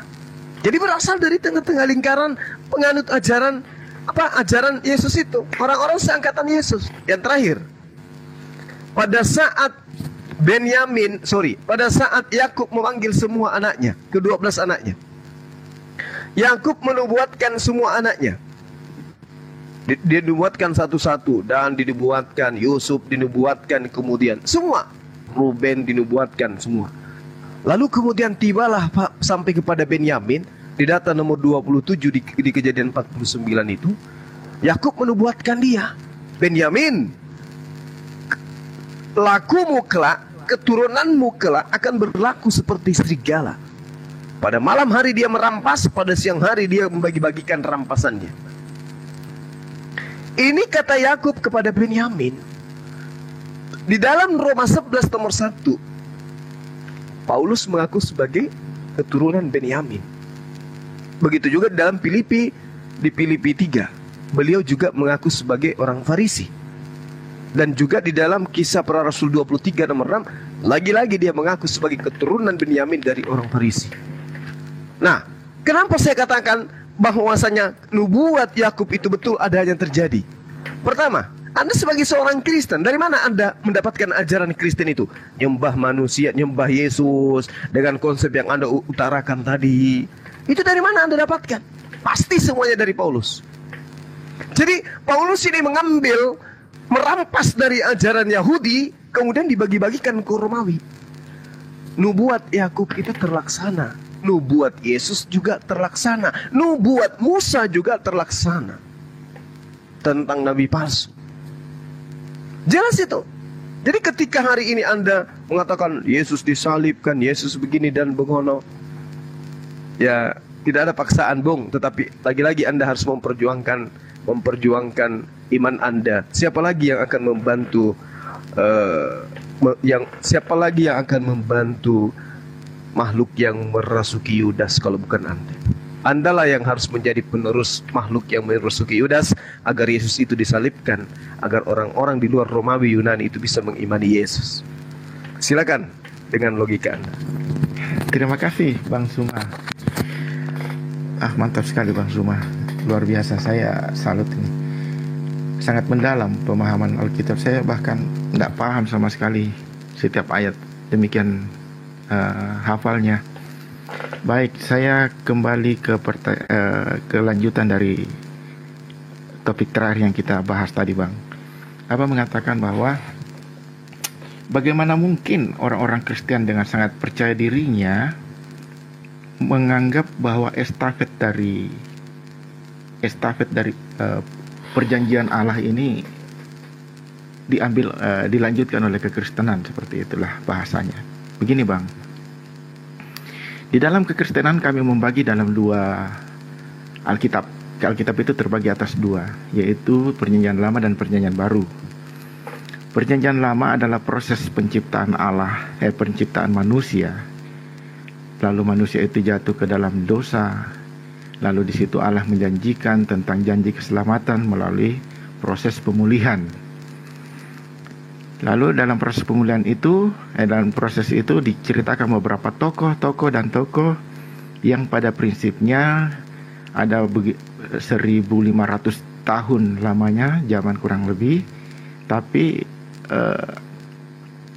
diperankan oleh tokoh-tokoh yang berbeda, lalu membentuk satu kesatuan tulisan yang disebut dengan Kitab Suci Perjanjian Lama. Jadi ditulis oleh begitu banyak orang pada zaman itu. Lalu kitab pembukaan dari kitab Perjanjian Baru disebutkan di sana bahwa ketika tiba waktunya, maka di situ datanglah itu malaikat Gabriel lah, datang kepada seorang perempuan suci, seorang perawan suci, mengatakan bahwa engkau akan mengandung dan melahirkan seorang anak.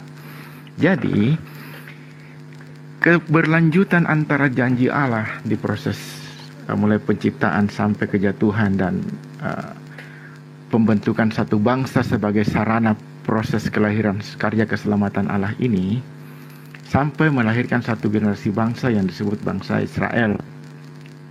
Bangsa Israel inilah yang akhirnya melahirkan satu sang Mesias, yaitu Yesus Kristus. Jadi dengan sangat penuh sukacita dan penuh hormat kami ketika menerima kabar baik. Jadi ketika para murid menulis kitab suci, mereka tidak menyebutnya sebagai kitab suci, tapi menyebut sebagai kabar baik, yang kami kenal sebagai Evangelion, atau kabar baik, yang dalam bahasa saudara muslim kami dalam bahasa Arab pertama kalinya disebut sebagai Injil. Dan itulah bahasa yang terus terpakai sampai hari ini. Jadi bahasa Injil sebagai kitab suci Perjanjian Baru adalah penggambaran oleh para saksi mata siapa-siapa saja mereka yang hidup bersama dengan dia selama kurang lebih 3 tahun, yang merasakan dan hadir di sana menyaksikan bagaimana pemenuhan segala nubuat-nubuat dalam Perjanjian Lama dinyatakan Allah di dalam dia sampai perfect ketika dia wafat, turun ke tempat penantian, bangkit, lalu naik ke atas surga. Jadi inilah proses pemenuhan itu. Jadi dengan bangga kami sebagai orang-orang yang percaya kepadanya menyatakan bahwa Allah tidak hanya sekedar menjanjikan karya keselamatan itu, tetapi Allah telah menyatakannya di dalam Kristus Yesus Sang Mesias. Tapi kenyataannya, Abang mengatakan kembali bahwa celakalah engkau hai orang-orang Taurat, segala sesuatu akan ditanggung oleh angkatan ini. Ini menunjukkan bahwa betapa bodohnya dan lambannya mereka dalam menilai tanda-tanda zaman. Seberapa lama mereka telah menantikan Sang Mesias yang mereka dijanjikan oleh Tuhan, tapi sampai ketika Mesias datang di antara mereka, mereka tidak mampu mengenalnya. Mereka sama sekali tidak mengetahui bahwa apa yang dijanjikan Allah ini sudah mereka alami. Sehingga ketika Tuhan Yesus mengatakan bahwa apa yang dirindukan oleh Abraham, oleh Daud dan para nabi, hari ini kau sudah saksikan dan kau lihat tapi kau tidak percaya, itu menunjukkan betapa bebannya mereka. Namun di sisi lain, saya agak sedikit menyimpang. Namun di sisi lain, ini juga menunjukkan bahwa pada akhirnya disinilah karya keselamatan itu tersebar bagi segala bangsa, bukan hanya kepada bangsa Yahudi saja, tetapi kepada segala bangsa. Oleh karena ketidaktaatan bangsa Yahudi, maka karya keselamatan itu tersebar. Namun karena kecemburuan Allah akan bangsa ini, sehingga pada akhirnya juga mereka akan diselamatkan, karena menjelang tercukupinya para orang-orang yang namanya tercatat dalam kitab kehidupan anak domba, maka di situ pula akan pertobatan mereka itu akan pulih seperti itu. Jadi kenapa di angkatan pada saat Tuhan Yesus itu ada di tengah dunia dikatakan angkatan ini akan menanggung segala beban itu? Karena di angkatan ini janji itu dinyatakan. Tapi karena kebebalan dan kesesakan hati mereka, bahkan Tuhan Yesus mengatakan, iblislah yang menjadi bapamu. Mengapa engkau tidak mengenal saya? Karena bukan kau tidak berasal dari Allah, tapi kau berasal dari iblis. Sehingga apa yang dinubuatkan dalam kitab Kejadian pasal 1 ketika seorang perempuan Hawa dinubuatkan oleh Allah sendiri akan bermusuhan dengan ular, bahwa dia akan engkau akan mematuk kakinya dan dia akan menginjak kepalamu, keturunannya dan keturunanmu akan terus bermusuhan. Di angkatan inilah kenyataan itu akan dinyatakan sebagai proses pertanggungan itu, sehingga dia menyatakan bukan Allah bapamu, tapi iblis. Saya lanjut, Bang. Yahudi tetap menolak ke Yesus sebagai kemesiasannya. Saya sudah jelaskan tadi bahwa proses penerimaan Yesus ini memang agak berbeda. Maaf, ini kok kayaknya kepanjangan banget khotbahnya ya Pak ya. Agak banyak banget, memang Ibu, karena panjang banget khotbahnya ini. Saya menanggapi beberapa item yang diberikan Bang Suma tadi. Oke, saya percepat saja. Iya, ini terlalu kepanjangan soalnya, terlalu berlebihan kepanjangan. Oke. Terakhir itu saya lihat ada beberapa item yang jadi patokan bahwa yang manakah antikristus itu. Mulai ketika penggenapan bahwa ditangkap dan dianiaya,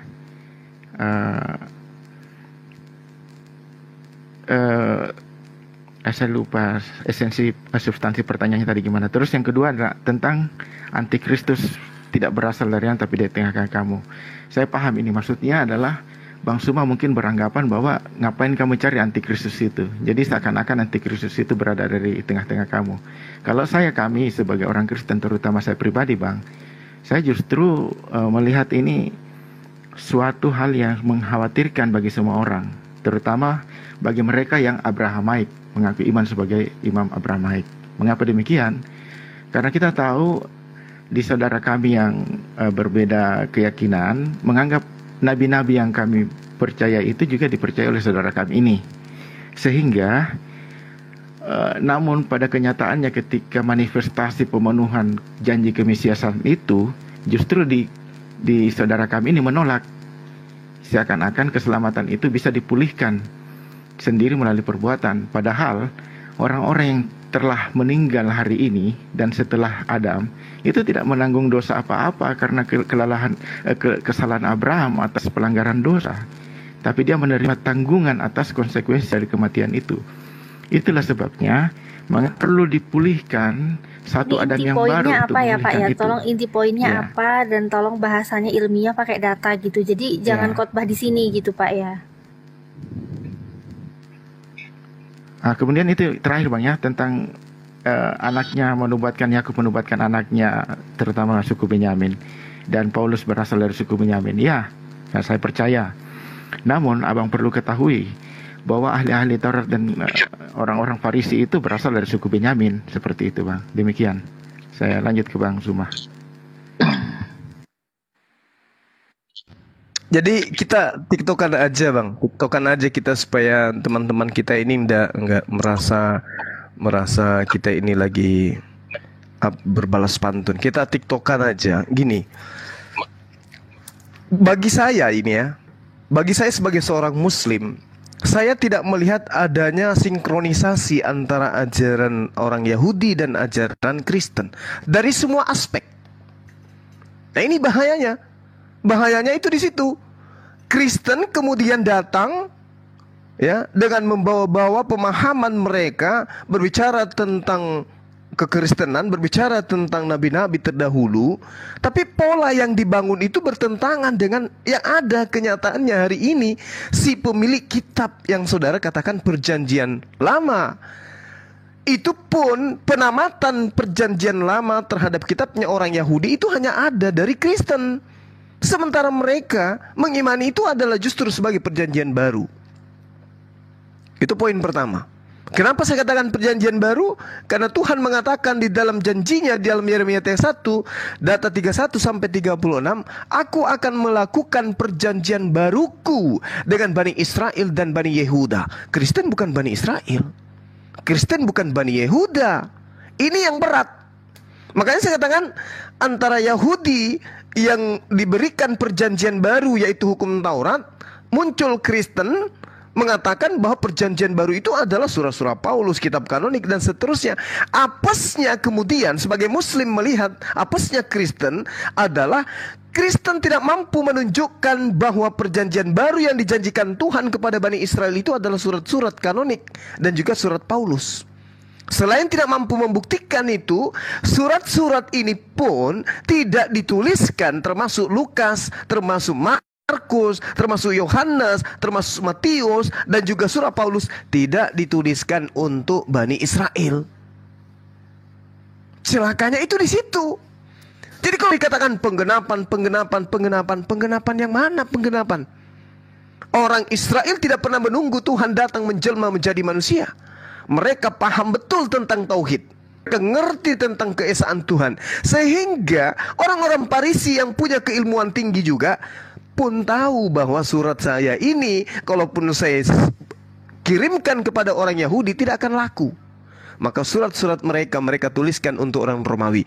Romawi terima enggak itu? Terima. Kenapa? Karena konsep dewa nusul menjadi manusia, mati bangkit kembali, memang itu adalah ajaran nenek moyang mereka. Maka begitu mereka memiliki kitab dari Paulus in the Gang, diterima kitab itu. Konsep itu kemudian dipakai dan diresmikan sebagai agama resmi kekaisaran. Bagaimana dengan Yahudi? Jangankan pada era Paulus, zaman sekarang aja kalau kita serahkan kitab-kitab Kristen kepada mereka, jangankan dipandang sebelah mata, untuk dipandang pun kagak.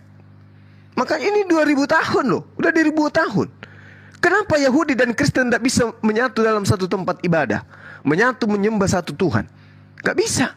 Karena sejatinya Bung, Kristen itu, mohon maaf saya katakan, adalah itu yang tadi yang saya katakan, nubuatan Yesus. Akan muncul serigala-serigala nyamar seperti domba. Siapa serigalanya? Umat yang diciptakan oleh orang Farisi, di mana umatnya menjadi orang neraka dan 2 kali lebih jahat daripada ahli Taurat itu sendiri. Nah, ini saudara melupakan, Anda tidak menjawab. Celakalah engkau wahai ahli Taurat, orang Farisi, orang munafik, engkau menjelajahi daratan. Jadi tolong dipahami, kalau Anda punya keilmuan kemudian untuk memahami ini dari mulut Yesus sendiri. Celakalah engkau wahai ahli Taurat. Berarti orang-orang yang ada dalam cakupan daripada pengajaran Yesus. Ahli Taurat, orang Farisi. Tapi sayangnya munafik, kepada orang Roma dia ngaku Roma, kepada orang Yahudi dia ngaku Yahudi. Orang munafik ini. Lalu kemudian menyeberangi lautan, menjelajahi daratan, mentobatkan orang. Orang yang bertobat kemudian menjadi orang neraka. Dan 2 kali lebih jahat daripada orang Farisi. Pertanyaan saya, Bang, siapa orang Farisi yang ahli Taurat meninggalkan Yerusalem mendirikan sebuah agama? Dan apa nama agama itu? Inilah yang dimaksud sebagai pengajar-pengajar palsu. Apa saudara ndak pikir ketika di dalam Yeremia 31 sampai 36, aku akan mengadakan perjanjian baru dengan orang Israel dan juga orang Yahudi, orang Yehuda. Ini perjanjian baru loh. Nah, sekarang Anda menggenggam sebuah buku yang Anda katakan perjanjian baru. Coba tanya pada diri Anda, apakah kitab saudara ini yang dijanjikan Tuhan untuk Bani Israel? Kalau iya, kenapa kitab saudara tidak dituliskan untuk mereka, tapi dituliskan kepada orang Roma, dituliskan kepada orang yang ada di Efesus, orang yang ada di Antioquia dan seterusnya? Ada apa dengan ini semua? Kenapa perjanjian baru? Kalau ini memang betul perjanjian baru, kenapa bukan untuk Israel? Kenapa kitab Anda tidak dibacakan di dalam sinagoge, dibacakan di tembok ratapan, pada saat Sabat? Kenapa nggak dibacakan? Ada apa? Berarti perjanjian barunya Tuhan kepada Bani Israel, sebagaimana data 33 di Yeremia 31, aku akan memasukkan hukum Taurat ke dalam batin setiap Bani Israel. Berarti kitab Anda nggak laku dong. Perjanjian baru Anda itu adalah buatan orang-orang yang memang hadiah untuk di luar Yahudi. Lalu bagaimana dengan pengakuan Yesus? Celakalah engkau orang ahli Taurat, orang Farisi. Siapa orang Farisi ini yang mendirikan agama di luar daripada Yahudi? Tolong, kalau Anda bisa lolos dari sana, Anda sudah hebat. Silakan.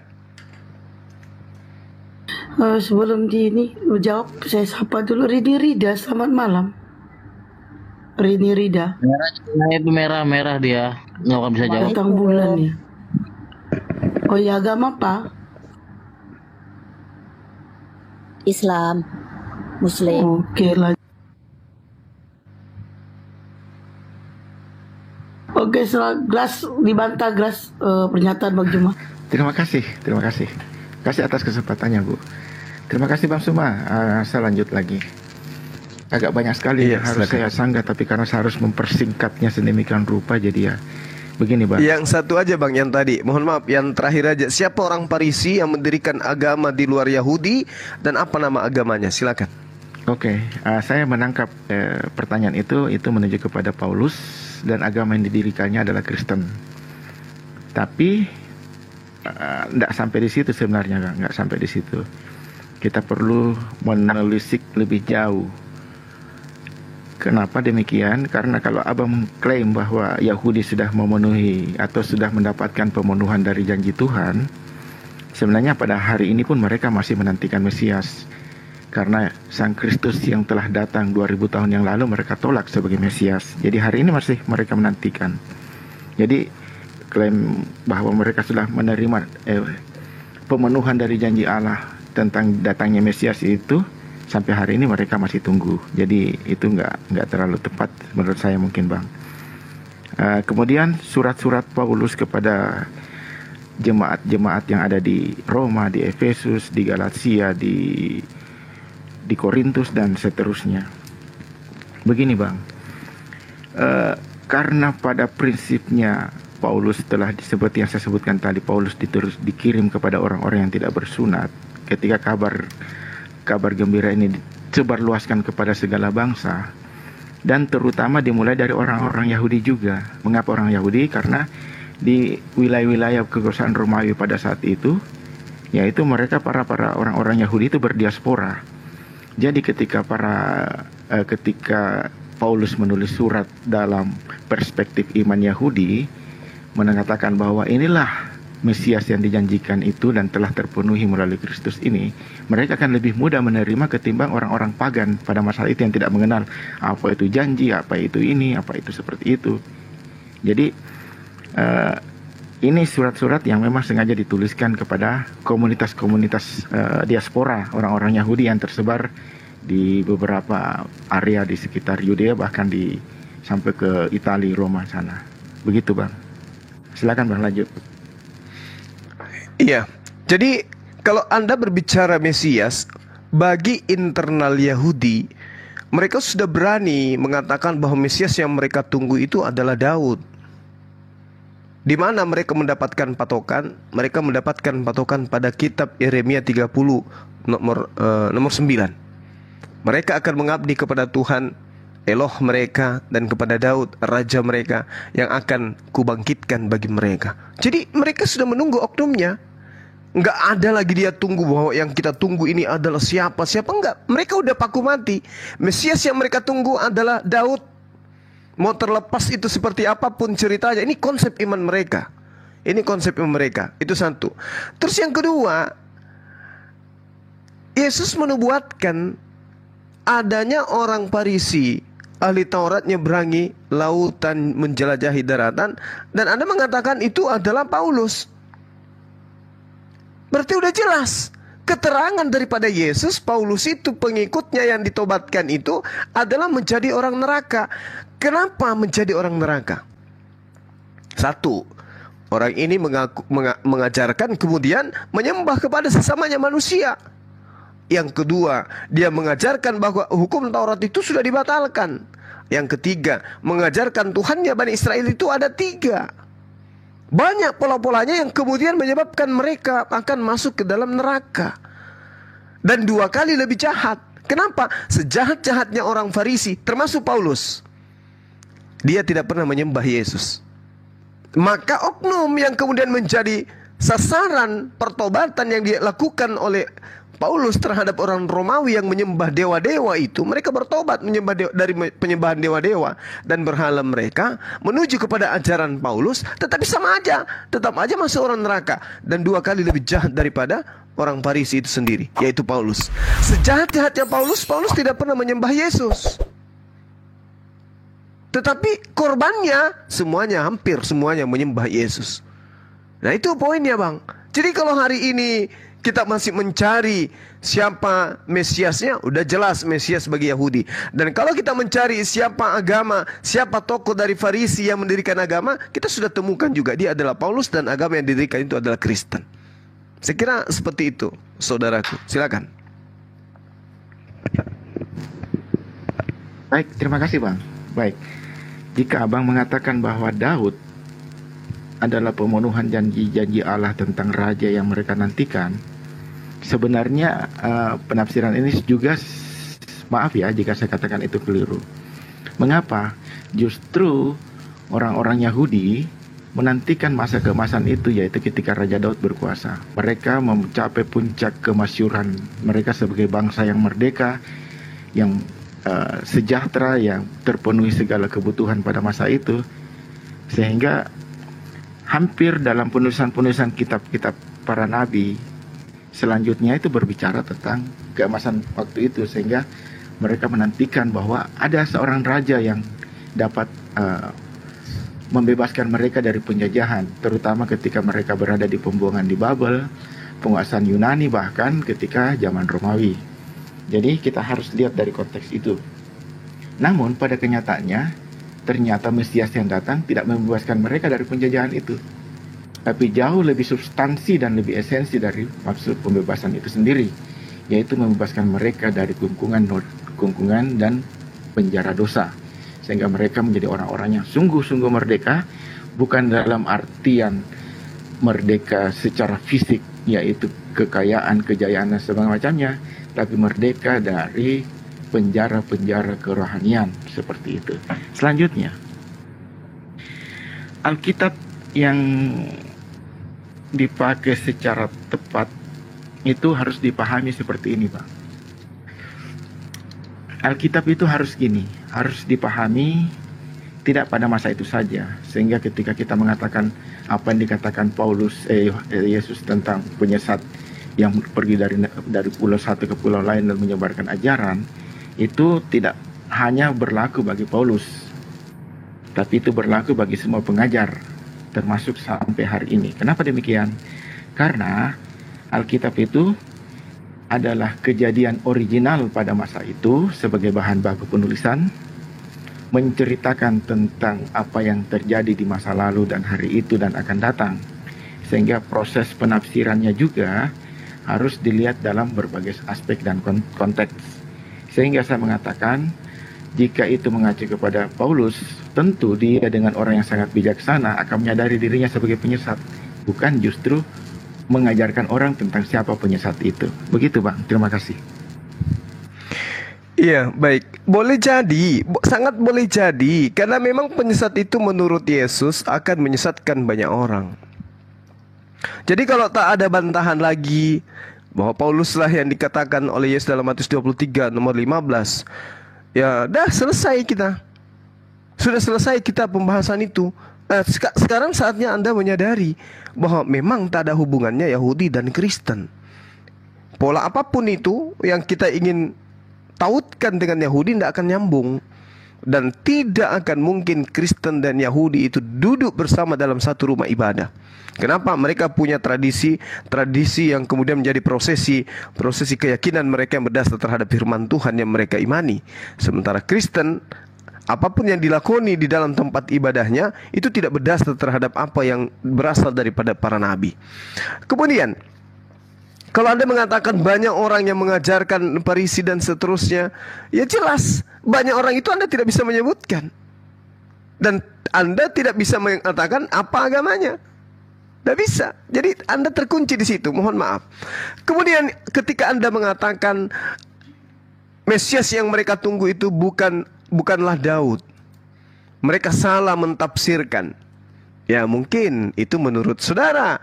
Tapi menurut mereka yang paham tentang agama mereka dan paham tentang kitab mereka, itulah yang mereka imani. Mereka akan mengabdi kepada Tuhan Yod-Heh-Vaveh Adonai mereka dan kepada Daud. Ini Daud, Tuhan dan kepada Daud. Ada dua di sini, Mesias yang ditunggu oleh mereka, yang akan kubangkitkan bagi mereka. Ini poin. Yeremia menuliskan ini, Daud sudah nggak ada. Kan begitu poinnya. Sehingga mereka menafsirkan bahwasanya Daud ini akan dibangkitkan.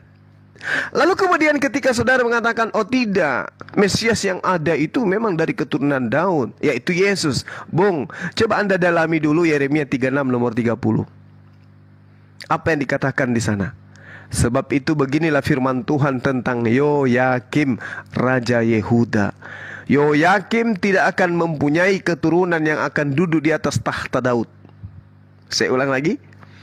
Yoyakim tidak akan mempunyai keturunan yang akan duduk di atas tahta Daud, dan mayatnya akan tercampak sehingga kena panas di waktu siang dan kena dingin pada waktu malam. Jadi Yoyakim ditegaskan oleh Tuhan tidak akan ada lagi keturunannya yang duduk di tahta Daud. Sedangkan di dalam Matius 1, ya, Matius 1 di data nomor 11 jelas sekali Yesus di sana ketika dicerita tentang silsilah beliau, jelas dia adalah keturunan dari Yoyakim. Jadi kalau Yesus ini dari keturunan Yoyakim, maka dia tidak punya kesempatan untuk duduk di tahta Daud. Bukan Mesias yang ditunggu. Karena Mesias yang ditunggu itu dari keturunan Daud yang duduk sebagai pelanjut tongkat estafet tahta Daud. Ternyata Yesus tidak bisa. Matius 1 nomor 11, Yosia memperanakan Yekonya dan saudara-saudaranya pada waktu pembuangan di Babel. Pintarnya penerjemah kitab saudara, pintarnya, lihainya kemudian, dan saya salut caranya dia kemudian untuk menyesatkan. Mohon maaf saya katakan begitu. Nama Yoyakim dihilangkan di Matius 1 nomor 11 ini. Padahal Yekonya ini bukan anaknya Yosia. Yekonya ini adalah anaknya Yoyakim. Anda bisa baca di dalam 1 Tawarik 3 nomor 16. Keturunan Yoyakim adalah Yekonya. Keturunan Yoyakim adalah Yekonya. Tetapi di dalam Matius, nama Yoyakim dihilangkan, langsung Yekonya dari Yosia. Padahal Yosia ini adalah kakek dari Yekonya. Antara nama Yosia dengan nama Yekonya di Matius 1 nomor 11 harusnya tertulis Yoyakim. Jadi data yang sebenarnya adalah Yosia memperanakkan Yoyakim, Yoyakim memperanakkan Yekonya. Ini tidak, dihilangkan. Yosia dihilangkan Yoyakim, langsung terjun ke cucunya. Yosia memperanakkan cucunya Yekonya. Mana bapaknya Yekonya? Dihilangkan. Untuk apa? Supaya Yesus bisa melenggang, didoktrinkan bahwa dia duduk di atas tahta Daud. Dialah yang dijadikan Raja Daud. Ini cara yang sangat licik ini. Coba Anda dalami itu. Di Matius 1 nomor 11 harusnya ada nama Yekonya di sana. Tetapi karena ahli Taurat, orang Farisi yang saya katakan pintar, cerdas dan cerdik, mencoba untuk menghilangkan nama Yekonya di sana, disebabkan kan di Yeremia 36 nomor 30 diterangkan, sebab beginilah firman Tuhan tentang Yoyakim Raja Yehuda. Yoyakim tidak akan mempunyai keturunan yang akan duduk di atas tahta Daud. Berarti Yesus dituliskan dalam Matius 1 nomor 11 tidak akan pernah duduk di atas tahta Daud. Selesai kan? Berarti Mesias yang ditunggu bukan Yesus. Itu poinnya. Tapi lagi-lagi, kalau saudara ingin memaksakan itu adalah ya silahkan, karena Anda adalah pelanjut daripada orang Farisi yang Yesus nubuatkan. Silakan. Tapi ingat kata Yesus, menjadikan orang neraka dan 2 kali lebih jahat daripada engkau. Dan pembuktiannya jelas, Bung. Matius 7 nomor 21, 22, 23, hanyalah daripada aku, engkau semua adalah pembuat kejahatan. Itu ada pengusiran Yesus kepada siapa? Ya kepada orang yang di luar Yahudi tapi manggil-manggil dia Tuhan. Saya kira begitu ya, saudara saya. Kalau memang sudah Anda cukup, silakan kita closing. Karena saya belum menemukan orang Farisi yang mendirikan agama di luar Yahudi selain Paulus. Silakan. Mungkin saya jawab terakhir, Bang ya. Terima kasih, Bang. Silakan. Bang, silakan. Mengajarkan saya satu hal lagi tentang Yoyakim dan Yekonya ini. Akan saya selidiki lebih jauh lagi nanti. Terima kasih, ini masukan. Alhamdulillah. Silakan. Terakhir, begini, Bang. Sebelum kita tutup mungkin. Saya ingin mengatakan bahwa memang pada kenyataannya bahwa Yahudi dan kekristenan awal itu hari ini kita akan lihat bahwa tidak akan pernah duduk satu meja dalam satu peribadatan. Artinya tidak akan pernah memiliki satu kesatuan yang sepemahaman tentang iman berdasarkan, walaupun pada kenyataannya memiliki Alkitab Perjanjian Lama yang sama. Mengapa demikian? Abang pasti sudah tahu bahwa pada kekristenan awal sebenarnya tidak ada kekristenan. Pada masa awal-awal itu hanya dikenal sebagai pengikut jalan Tuhan, dan mereka beribadah seperti biasa di sinagoga-sinagoga, di rumah-rumah ibadat orang Yahudi. Namun karena pemahaman dan pengertian mereka yang sudah mulai berubah, seturut dengan penggenapan Mesias yang mereka terima sebagai penggenapan janji Allah, lalu mereka perlahan mulai tersingkir, bahkan dianggap sebagai bidat, karena menganggap bahwa Sang Kristus yang disalibkan itu menjadi Tuhan dan Mesias dan Tuhan. Jadi proses ini berjalan dalam masa-masa awal kekristenan. Sampai hari ini proses itu terus terjadi, sehingga terbentuklah satu komunitas iman yang baru, yaitu yang disebut dengan gereja. Jadi secara teologi kami menganggap bahwa Israel yang lama memang sengaja dibuat sedemikian rupa untuk membentuk satu Israel yang baru, yaitu gerejanya sendiri, sebagai pemenuhan atas janji dan penerima janji Tuhan yang sebenarnya. Saya mohon maaf, ini klaim saja.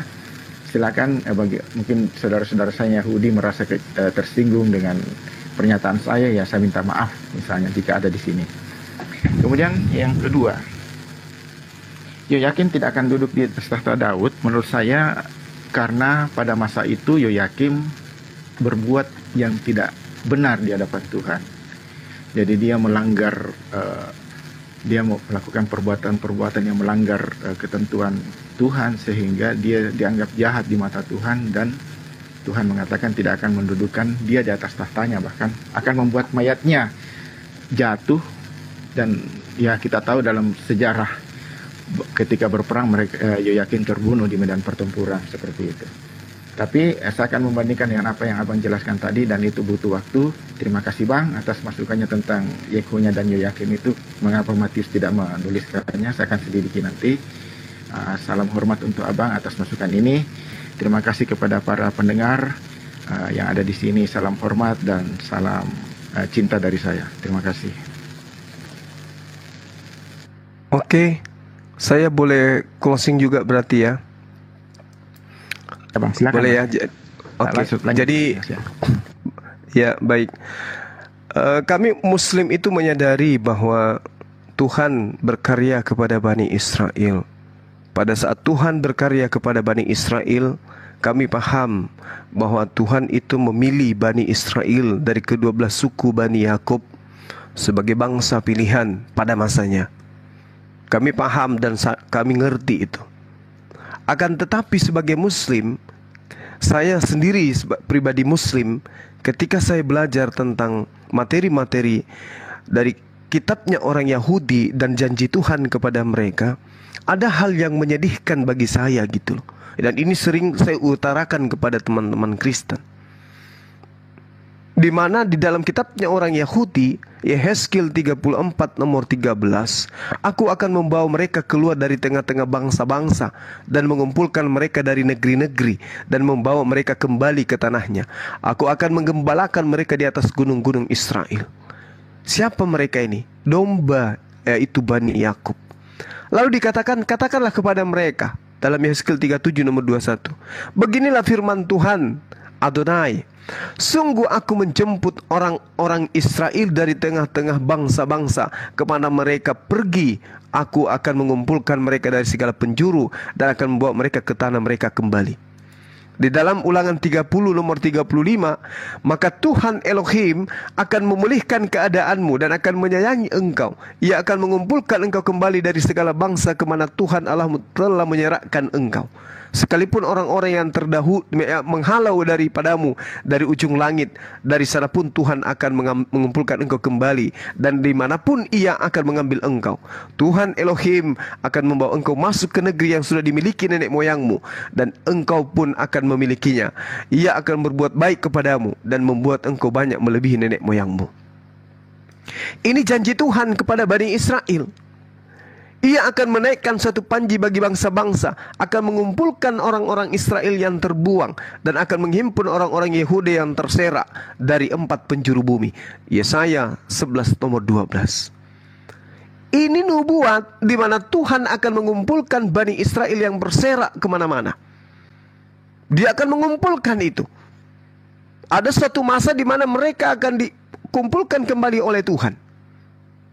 Yeremia 32:37, sesungguhnya aku mengumpulkan mereka dari segala negeri, kemana aku menceraikan mereka dahulu, karena murkaku, kehangatan amarahku, dan gusarku yang besar. Dan aku akan mengembalikan mereka ke tempat ini, dan akan membuat mereka diam dengan tentram. Ini nubuatan Tuhan.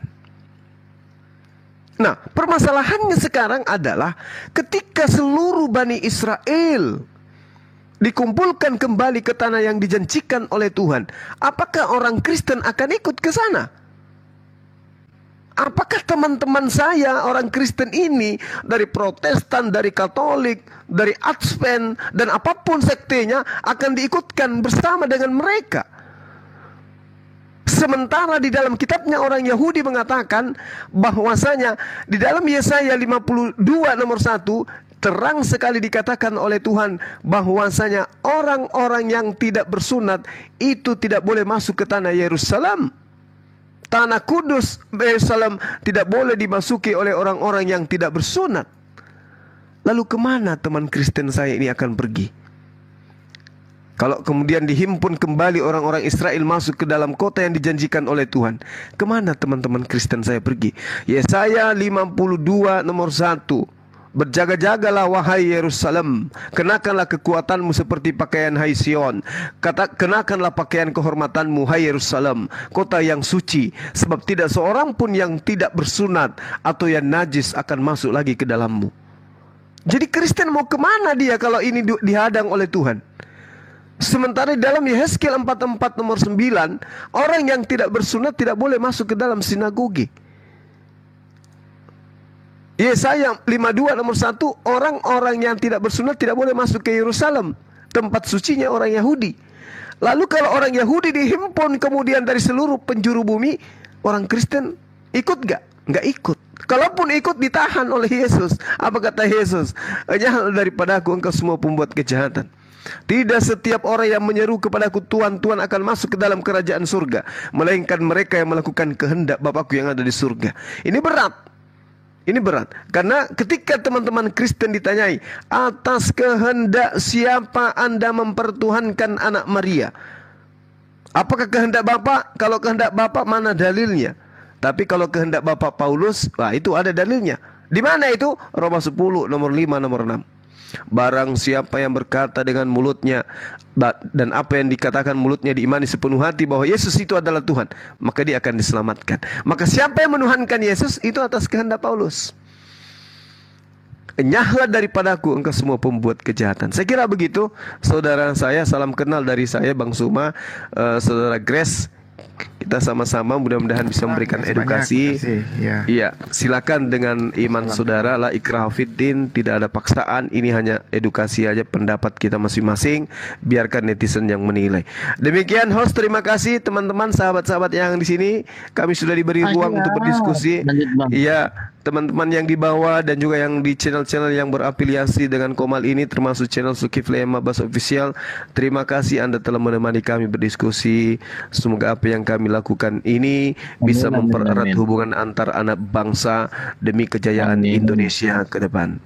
Ya, demikian dari saya. Subhanakallahumma wa bihamdi, asyhadu an la ilaha illa anta, astaghfiruka wa atubu ilaih. Salam tauhid, salam satu Tuhan. Jayalah Islamku, jayalah.